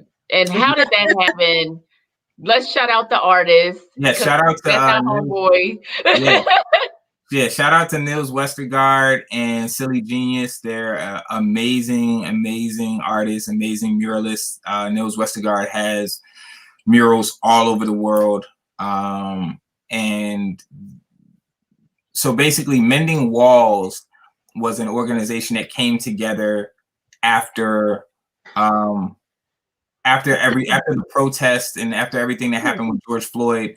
A lot of money was going around, and a lot of people were trying to make sure that they did their part in, contributing to giving more Black voices, uplifting Black voices, basically, and collaborations as well. So I think what ended up happening was Hamilton Glass, which is another amazing muralist. He got funded to do this project where they did about like 14 huge murals, beautiful murals in the city. And they were all centered around people of color and just images of that. But they were also collaborations between male and female artists, Black and white artists, so it would be 2 artists for every mural. And that's how Silly Genius and Nils Westergaard were put together. And Nils, he was inspired by a song I have called When 16 Ain't Enough, to do the hands up concept. So he had drawn it out, and at first they were going to get a kid to do it, but then they felt like that was a little sensitive. So he was just like, well, you inspired the concept, would you want to be the subject of the mural? And I'm like, of course, yeah, that's amazing. I'd be honored. And so we took a picture for it, but at the time, nothing had been cleared yet as far as that project was concerned. So it was like, I didn't know if it was actually going to happen, when it was going to happen, any of that. And I hadn't really heard from him since I took the picture. And one day I'm just, I'm helping my mom with something. And then like one of my homies text me a picture. He drove by when they were working on it the day they started working on it. So it's like this outline of my face on the wall. And I'm like, yo, where is this? Like, where is that? Like, and he's like, oh yes, such and such. So I'm like, get in the car. Where's my jet? I'm like, out of here. Like, you know what? Where's my jet? I think I was putting together some furniture. I just threw that down. Like, I was like, I'll be back. Like, and then I was just out there in the sun with them for like some hours, and it was just an amazing experience. It's like, people ask, how does that feel? For me, I'm just proud that it's bigger than me. Nils has actually painted 2 of my homies, Michael Millions and Nicholas F. They both have murals as well. And a lot of people have been like, well, you're probably next at some point. And I never really put too much into that. Like, that was never an aspiration of mine, because I don't feel like I'm supposed to have a mural alive. Like, I don't think that I need to be able to walk up and see myself on a wall. Like, you know what I mean? That not just, I'm super blessed to be involved with it, but it wasn't something that you know, like I'm gonna say is a goal of mine, because I didn't feel like that's something that a living person necessarily needs. But if you inspire something like that from another artist, then beautiful, that's great, you know, and I'm honored that that's the case. But for me, it's just, I'm just happy that if that's the case, then it's also something much bigger than my face, you know, and all It's of those. such a deep meaning. Where is it located? 3311 West Broad. Okay, Richmond, 3311 West Broad. West Y'all go Broad. check it out. Y'all passing through, stop through. Yeah. So just for those that don't know, it's called the Say Their Names mural. And in addition to my face and my hands up, you see all of the names graffitied on that of different victims of police deaths, unjust police deaths. So it's really a beautiful, beautiful mural. And it's very powerful. It's extremely powerful. Yeah. I have to go check that out. Go check it out. Yeah, definitely. Yeah. It's amazing. When I come up, I'll need the man in person, and then we take a picture with the I'll mural. pull up for sure. That is crazy. It's a couple months that I'm there. I'm like, I'm so, I mean, you know, I'll hit you up. I'm like, this is amazing. Like, unbelievable. Like everything, every time. I just feel like it is. So my next thing, I want to get an outfit from you with the, you know, from your mom's collection, Mama Joe's. I'm just waiting for that. A couple of them spoke to me. Okay. And let me know which ones. You know. Yeah, you reached out. You was like, this one will look really good. And I was like, I get excited just knowing what people like. I you know, like that's just as big as somebody like, you know, buying something to me. Like if you like somebody hitting me up or sending me a picture or something and be like, oh, I love this one. Like I get really excited. Like I get like goosebumps about people liking clothes. Like that's huge to me every time. Shout out what you have on, because I know that's one of the pieces. Yeah, so I have this is the Mystic Blue. Like I have right now the hoodie and the joggers. So it's like a full suit. And yeah, this was more like, this is probably not one of her finished art pieces. Like my goal with the designs, and she gets really tripped out about it, is to kind of flesh out or show her whole creative process. Yeah. So it's not just like, oh, this was a finished painting and we, you know, made it. So some of them are paintings that have been up on our walls in our house for many years. Some of them are sketches in her sketchbook. Some of them are like messes that, or like paint, like palettes, and like it just created a certain kind of look with that palette. I might do something with that.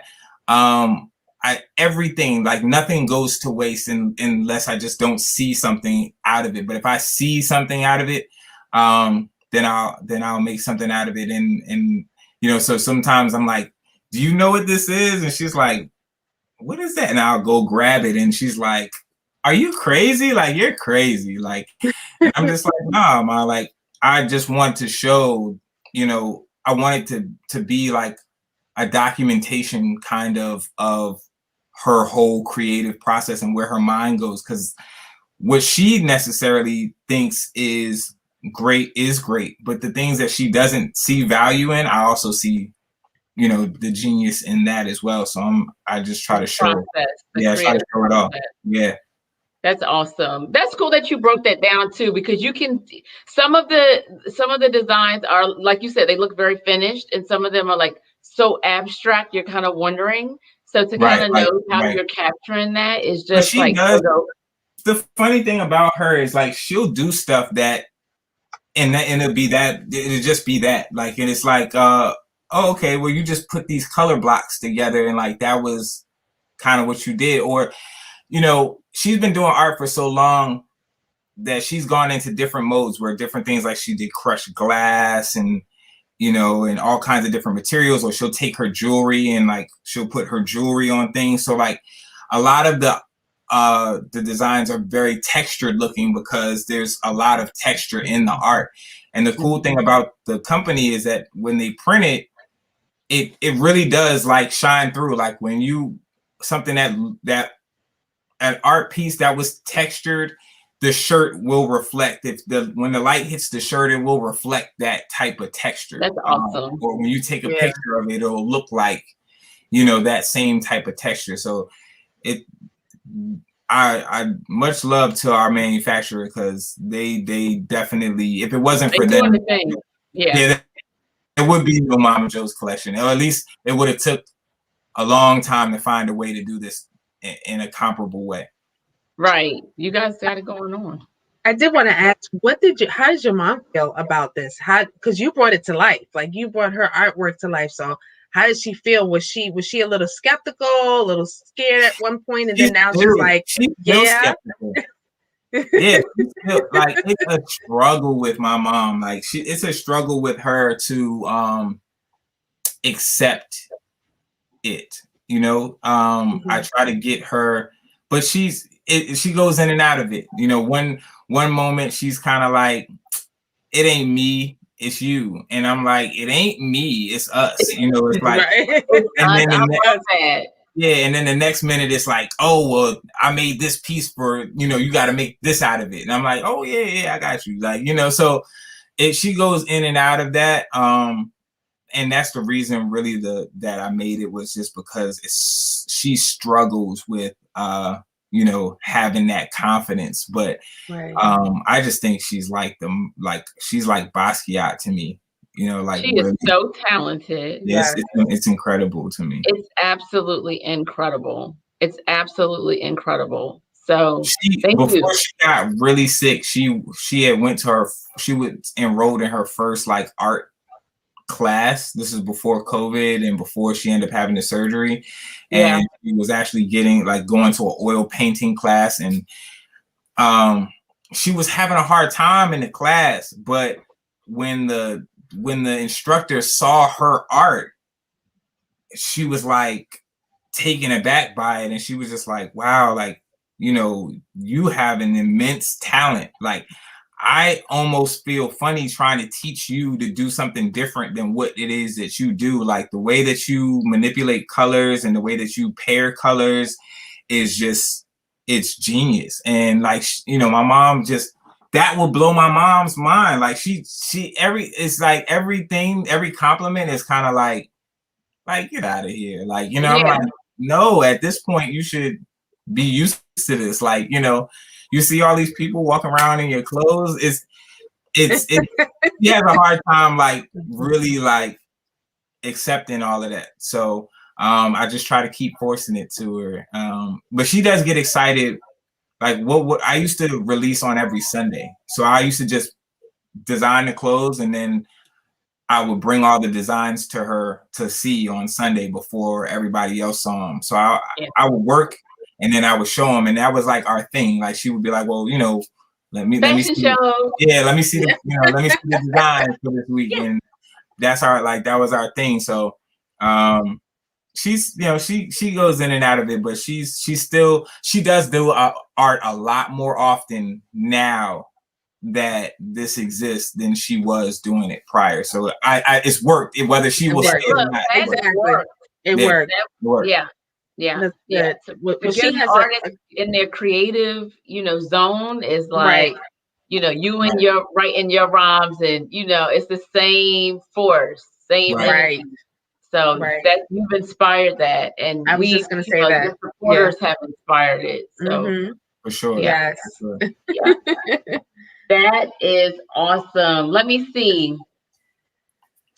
Well, I guess we can wrap up on, just reiterate on how we can support you, where we can buy the brand. I know we talked about 2 different brands. If you can give a one last shout out for each brand.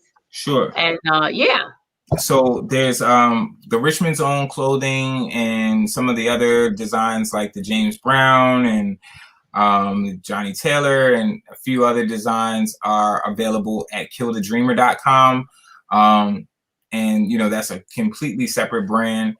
And then there's also all of the Mama Joe's collection designs are at mamajoecollection.com. So MAMAJO collection.com. And also one thing I don't think I said during this is that all of the items are one of one per size. So Okay. oh, and we didn't talk about today. So I released our first sneaker today. Yeah. So our it's a design that we have that's been pretty popular called Love the Black Woman. And that was the design we used for the first sneaker. It's a canvas style sneaker. It looks like very similar to like, you know, Converse All Stars. But I love the sneaker. There's definitely more sneakers and a couple more styles coming. So you'll start seeing, you know, a lot of sneakers, just like a lot of clothes. Like volume is our thing, but that's because, like I said, everything is one of one per size. So if you get a medium in a shirt or a hoodie, it's your medium. Anything that's sized is just that one size. And no one else will have your size in that particular design. If it's not sized, like a scarf or something like that, then we sell. You know what I mean? That's a lot of blue scarves or whatever, but anything that makes it even that much more special. Yes. So yeah, sure. I'm glad you mentioned that. I'm so glad you mentioned the sneakers. They are so dope. We're gonna repost them in the same way that I said to the Pura team. I'm gonna say to you, we'll continue to share, you know, your stuff. So don't get tired of all the dings. Mommas would come share this, or JourneyRight share that. We're gonna No, I appreciate it. I appreciate it so much. Because that's how, you know. One last thing that I gotta mention. Sure. We will be a part of a fashion show this coming Tuesday for RBA Fashion Week. It's at the Hofheimer building in Richmond. They do sell tickets. So we'll have six models walking. So 6 different looks. So we're pretty excited about that. And that's this coming Tuesday. It'll be a rooftop outside kind of experience. So this is our first fashion show. First time. Congratulations. My wheels was already turning. I was like, we can get back out in these streets. We need to have a fashion show. For sure. Now, I plan to do one on my own. So I'll definitely keep y'all in tune when I put something together as well. Absolutely. You know, I got to plan my travel, so let me know. I got you. All right. It's been such a pleasure to talk to you and to share you with our audience and our listeners and our families. They are excited. You might get a couple sales tonight. Hopefully you'll have their size. Otherwise, I'm going to be bugging you about, hey, such and such one of this. We put so much. There's so many designs. It's ridiculous. I kind of get fussed at, you know, but because of how much I release. But I don't like to hold on. Yeah, I don't like to hold on to it. I just let it go. Like I make it, I let it go for the most part. So I like the volume of it. It's aggressive, but I think it to me, for the brand, it makes sense. So we expect it to be. So if you visit the website, it's not one of those come back and the next month you can come back like at the end of the week. Now it's gonna be some more stuff on there. You bought some sneakers and you need an outfit to match. Just come back at the end of the week. I got you. Yep. But thank you guys so much. I really appreciate it. Thank you. Love you too. Well, thank you for sharing with us and coming on, you know, because you know, I'm gonna have, because I always have Bronx apparel, but I'm gonna have to get me that Richmond shirt. I have to get me one. I tell people all the time, if you got any kind of roots here, you know, you can wear the shirt. People say, I ain't really from Richmond. I'm like, nah, you here, so you I'm gonna have to get one. Represent. Absolutely. We're gonna jump off, but we're gonna keep the conversation going. We're gonna talk a little bit more, just kind of recap you know, some of the things that you've mentioned. But most importantly, I think what I would like to share with people is the connection that you have with your mother and her artwork, and how she's inspired you to inspire her back. And how you guys have grown this business, you know, in the middle of a time where, you know, we were really scared. We didn't really know what was going on. On top of, you know, police violence and people just being taken out left and right. You've been really strong, really a pillar. We could talk a little bit more about some other things you got going on, but maybe I'll bust up at a show with a mic or something and be like, Yeah, "Hi, no, I'm here." we need to bring you back, because I don't know if y'all know, she used to rap too, so. Yes. Look, Yes. I was in Orlando a couple of weeks ago, and we have a friend. We've been friends with them for like 10 years here in Florida. And I was like, yeah, when I used to rhyme, and he goes, "What? You rhyme? What?" I was like, yeah. He's like, That's "How a have I fact. known you for so long?" I'm like, yo, I'm a mama. Yeah, but that life was so real. We were popping. We had a whole crew. The That's operation. I fire. think I learned operations back then. With minimal Right, technology. But you guys' right. energy all of us, we just vibe so well. And it's just been an absolute pleasure to watch you guys, and you specifically, just blossom and freaking grow and just do amazing, So much. amazing, amazing That's things. awesome. Congrats and salute, Thank you. Yes, big most up definitely, most for definitely. real. We For might real. have to upload some of Toya's, rhymes. We're gonna have to share it with Mamas with Definitely, Commas. You know what I definitely do mean? I'm that. looking The forward people, to that. That was a good yeah, time. the people I need to know. definitely, Nah, the yes, people need to definitely know. enjoyed it for sure. But no, Well, look, you definitely have a talent. So thank you so much for sharing it with us. For sure. Thank you once thank again. I you. appreciate y'all. Hey, have a good night, okay? We'll talk to you You too. soon. Y'all All get right. those tees, get those sweatshirts, and get the Mama Joe's collection. Yes. Facts. What's up? Thank All Yes. Tonight right. was awesome. I'm so full. First of all, thank you to everyone who has, jumped on. If you've been here the whole time, I know you are like, if you should just be full. This was just such an inspiration. We came back with a boom, Shaniqua. I know we did. We But it did. was definitely great to see, especially Concrete Cowboy, to actually talk with those who actually experienced or are living, are doing it today. And they were so sweet. And I could see, I definitely would love to attend one of the shows that they have. Definitely. I think that would be awesome to see what they have done with these children, young Definitely. children. I think that's I think that's dope.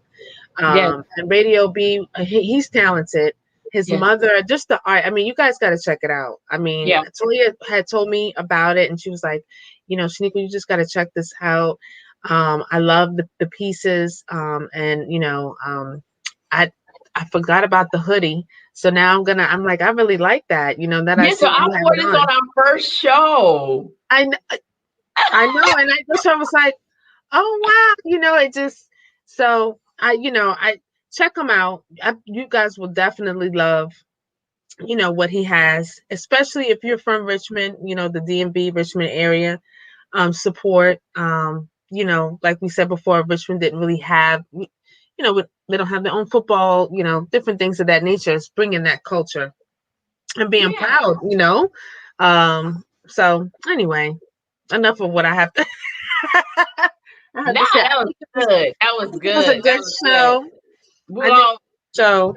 What do you think, Tori? with it being our 1 year anniversary, I don't know if I said it enough, but I definitely want to thank everybody that's been riding with us. Yeah. This was something that we didn't plan. Just like Radio said, he was like, it wasn't that it was part of the plan. I had to figure it out. I had to Right. learn a lot. And that was kind of our journey with the podcast. Right. So, it was an idea. Honestly, because we're social people and we like to be together, our initial deal with JourneyRight was to create retreats, weekend retreats and events. Right. But then we were hit with the pandemic, and we were like, how can we continue to connect? And it's been so much fun with the podcast. Just to kind of recap, we've had shows whose topics range everywhere from how to run a beauty salon and being successful in the beauty business, to summer camps, to, gosh, my mind is kind of like going crazy. We had so Investments, investment, investments, budgeting, health. small Yeah. businesses, a very special show that was very near and dear to us was our collaboration show with Save a Rose Right. Foundation, and Amber, the mother who passed away after giving birth to her son. Mhm. She, her organization was on and got us familiar with their efforts. The baby's birthday was actually, I think it was yesterday, Elias. So we want Elias. to give them a shout out and a happy birthday to that baby. We got a gift on the way from the Mamas with Commas team and family. Yes. To those guys. We had a super duper special Mother's Day show last year, and we had a young lady on, and she was just phenomenal. She gave us all types of information about doula. Oh Were you going yes. to there? Most Yes. yes. Um, let's see. Oh, the University Hip Hop Museum. Let's Um, touch on that real quick for a minute, because it was an idea for a yes, minute, and now it's actually coming to reality. They're it building. is. It is. They started construction. I know when we first started talking about it, they hadn't started construction yet, but they did have a pop-up museum, which I actually got to visit this past weekend. I'm glad I was able to go and check it out. And it's when you actually go and see yourself. I grew up. I'm a hip hop head. Um, they're starting right now from the 80s, so I think it's 1980 to 85, and then I think at the end of the year they're going to do the 90s era, which I want to go back and because I grew up the 90s era hip hop. But just to see, the culture that that we grew up in and be able to control the narrative, I think is just so dope and so important. And there's people that have actually been in those environments that a lot of the stuff that's in the museum is their stuff that they've kept. And it's just amazing. And so when you go there, you get to see that they have started construction. So they've actually started the building. The projected date is the 2024, I think it is, to for the open of the museum. But from my understanding, they're going to have it where it's going to be built each decade. So you'll be able to kind of see from beginning to current of hip hop, and adding different pieces to the museum. So I mean, anybody who knows, who loves music, who knows anything about music, who's made beats, who's rapped, who's danced, I think this is going to be something that you can bring your kids to. They can see, and then build from there. So Yep. I just think it's dope. Yeah. And, they're constantly, you can donate and support. You can go visit the pop-up, and then when you visit the pop-up, you can actually go out. They'll take you out to the back and show you where their building will be, and it's like diagonally across from where the pop-up is. So if you're in the Bronx, so if you're planning a trip to New York soon, we both highly recommend that you go. We both have had the pleasure of visiting and Yes. meeting with those folks there. We've had them on the show. We're gelled and connected by the hip. We see them, day in and day out on social media. They're doing big, big, big things. And I came across a Drink Champs episode that had Nas feature. Nas was a guest there, and he actually made mention of the museum Yeah. as well. Yeah. And he said, "We are building a museum in the Bronx," and I said, Yes. "Yes." I mean, they have so many people behind them, so that's just super, Awesome. super, super amazing. Let's see. Oh, Girls on Fire. Remember Oh Girls yeah, on Fire? yes. So Miss Rhonda, let's give her a huge shout out. She's actually launched another business in the past like couple of months. So she looks beautiful and amazing. So check her out.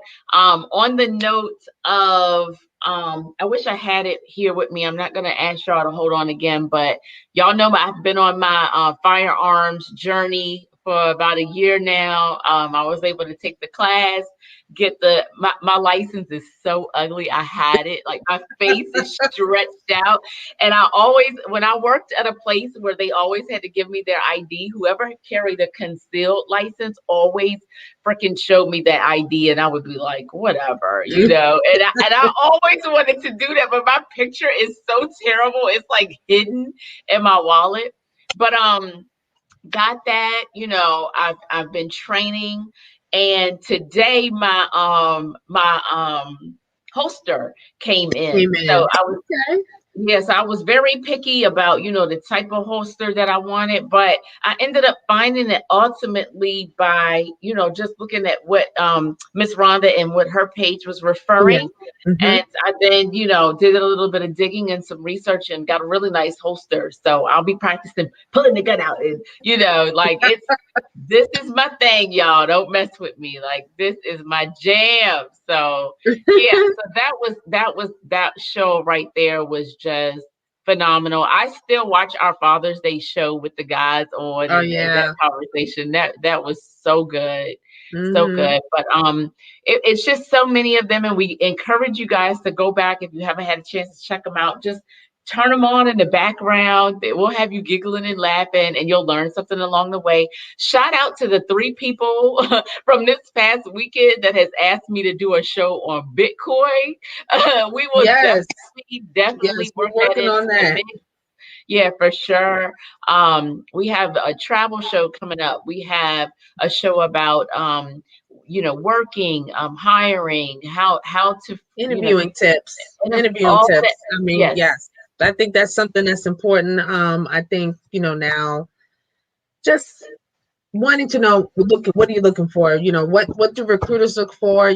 How does a resume need to look? Just a little short tips. We won't get too deep into it. I mean, if you want further information, we'll have resources where you can reach out to. But I think it's important, especially now that we're raising the next generation to go out in the workforce.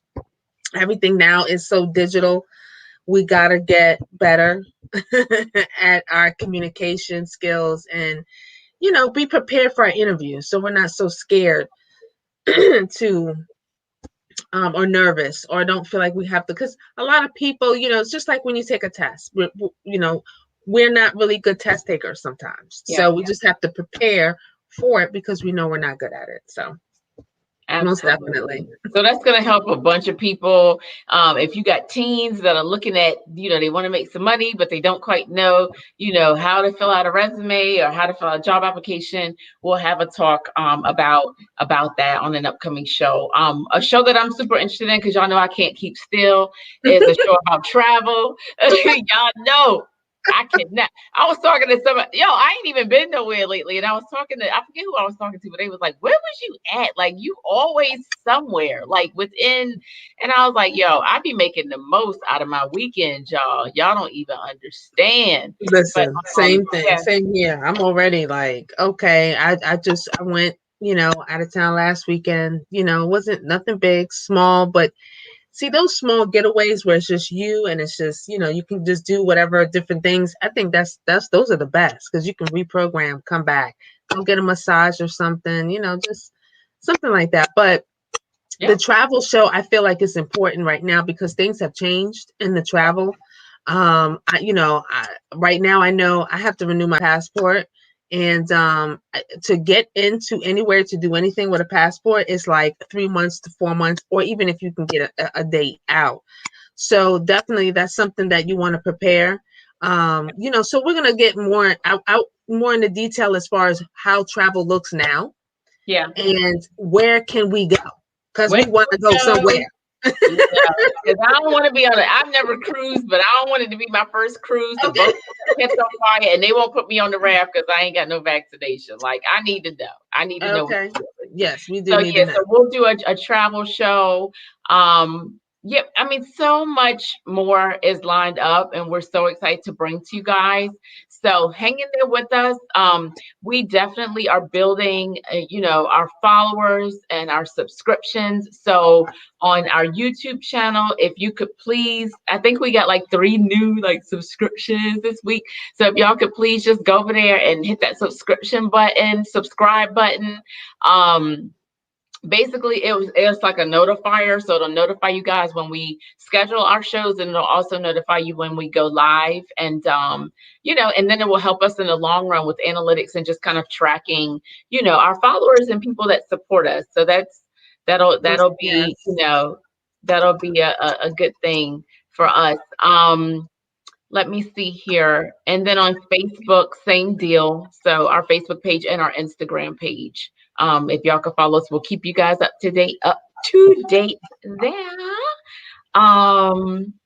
Let me see. Is it any other like really important issues? I mean, it's still so much going on. So much It's going still on. so much going on. But we're all in this together. And we're gonna keep fighting. And anything that comes up that's new that we need support on, or that we feel could use you guys' support, we'll continue to share it, even if we don't have a full show about it, because we know for a fact right now that it takes the community, it takes the people to make a difference. Exactly. On the local level. That was our last year thing. Right. And sharing is caring. Yeah. I think one thing we like to share, information and resources that, people would normally know about. Because unfortunately we like to report on things that are really irrelevant. I feel irrelevant just for the gossip purposes. Sometimes we don't really need all of that. Sometimes it's like, oh, okay, but we really need to know what's going on. Yeah. Like we sort the like gossip is cool, give you a little giggle, you maybe could, make a little comment, but things like this will help you out in the long run. And actually seeing what other people are doing out in the community every single day, making right. a difference, like day in and day out. Those are the people that we want to highlight and showcase on the show. So, and the topics that we want to talk about and bring to the forefront. So, and support our communities. We need to support our communities. Like we've been saying, like Toya said, local level. We got to support our communities, support our people in the communities as much as we can, and just be supportive. Let's not hate. Let's try not to hate on each other. I think that's the one thing try to learn this year. Again, as you can see, if you watch the news, I try not to watch the news too often. Just highlights. Just to know what's going on. But we're in this together. We need to support each other.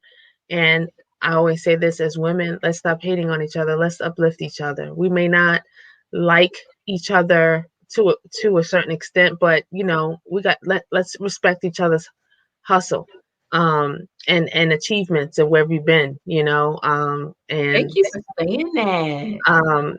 I just feel like, as this comes to a point, we get to a certain age, let's just get over the BS, and let's really be there. I mean, we're all moms. Some of us are moms. Even if you're not a mom, you're a woman. You're a woman, and what we're all trying to, put a stamp on, our legacy and make sure that we have something to leave to our families, and be able to establish something for ourselves.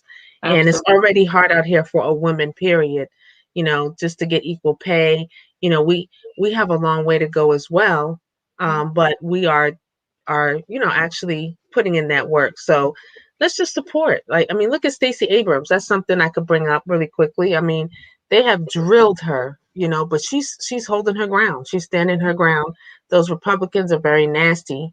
And I hate to kind of throw that out there, but there are certain people in office or in party that are questioning her that are very nasty. And she's been staying firm and holding her ground. And that's an example of being supportive of her, having her back, and helping her, because I know it takes a lot of emotional drain to deal with that publicly, and still hold faith keep your face and not be so evil, not to be so angry, because that's the first thing they're going to say is, oh, angry black woman or angry woman, or there goes her hormones again, or something very negative that's irrelevant.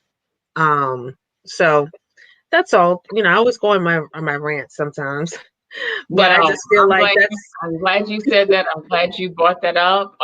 It could apply it applies very well, so that is awesome. Shout out to Theo. He just made it back to DC. That's my friend. He just hit me up. He was like, I'm back at DC. He had came to Florida. We had a fancy dinner at River and Post. It was so nice, but he's back home. And I told him, I was like, I'll be up there soon. He's like, you stay with me? I'm like, yeah, I'm coming.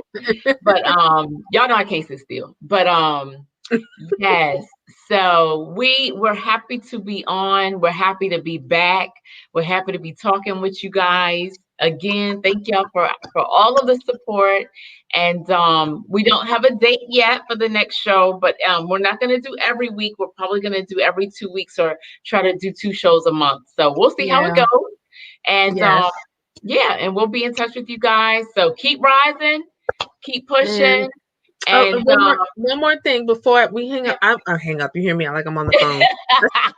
I'm so old school, right? Hang up. But I'm gonna try. It's been really hectic, but I'm gonna try. If you guys can share the information and post hot jobs that currently I'm recruiting for. So I will put out there. If you guys know anybody that's interested in the opportunity, let me know. I'll have all the contact information there. We'll touch base on it when we have the show. We'll have a show, and I'll touch base. But I just wanted, because I'm going to start putting, not every week, but every so often, that they'll have some, hot jobs or something. And most of them will be in the DMV area, possibly, maybe Texas. As of right now, that could change. So basically, if y'all are looking for something, if you're interested, you have our information. You can hit us up in the Mommas with Commas DMs. We don't have a secret to us, guys. So Nika will be there, and she'll be able to assist you, answer any questions, let you know where she's recruiting, and and get your application in there, because we trying to help out in any way we can, because people are helping us, believe it or not. People, we are all a blessing to one another. So we here for y'all here for us. Everything is good. I wanted to have the little slogan ready for our show tonight that I said in the last one at the end, and I forgot it, so I had to memorize it. You didn't write it. Was so good. It was like it was. I'll have it for the next show, y'all. A little slogan. I'm sorry. Did I ruin it with the employment? No, I was sitting here thinking, and I was like, I don't remember. Like, it was so that's the name. I was called was the combo, the bag. It was so cute though. Like, it rolled. It didn't just roll just now. No, but we love you guys. Have a wonderful night, and we will see you guys soon. Bye. Bye, y'all.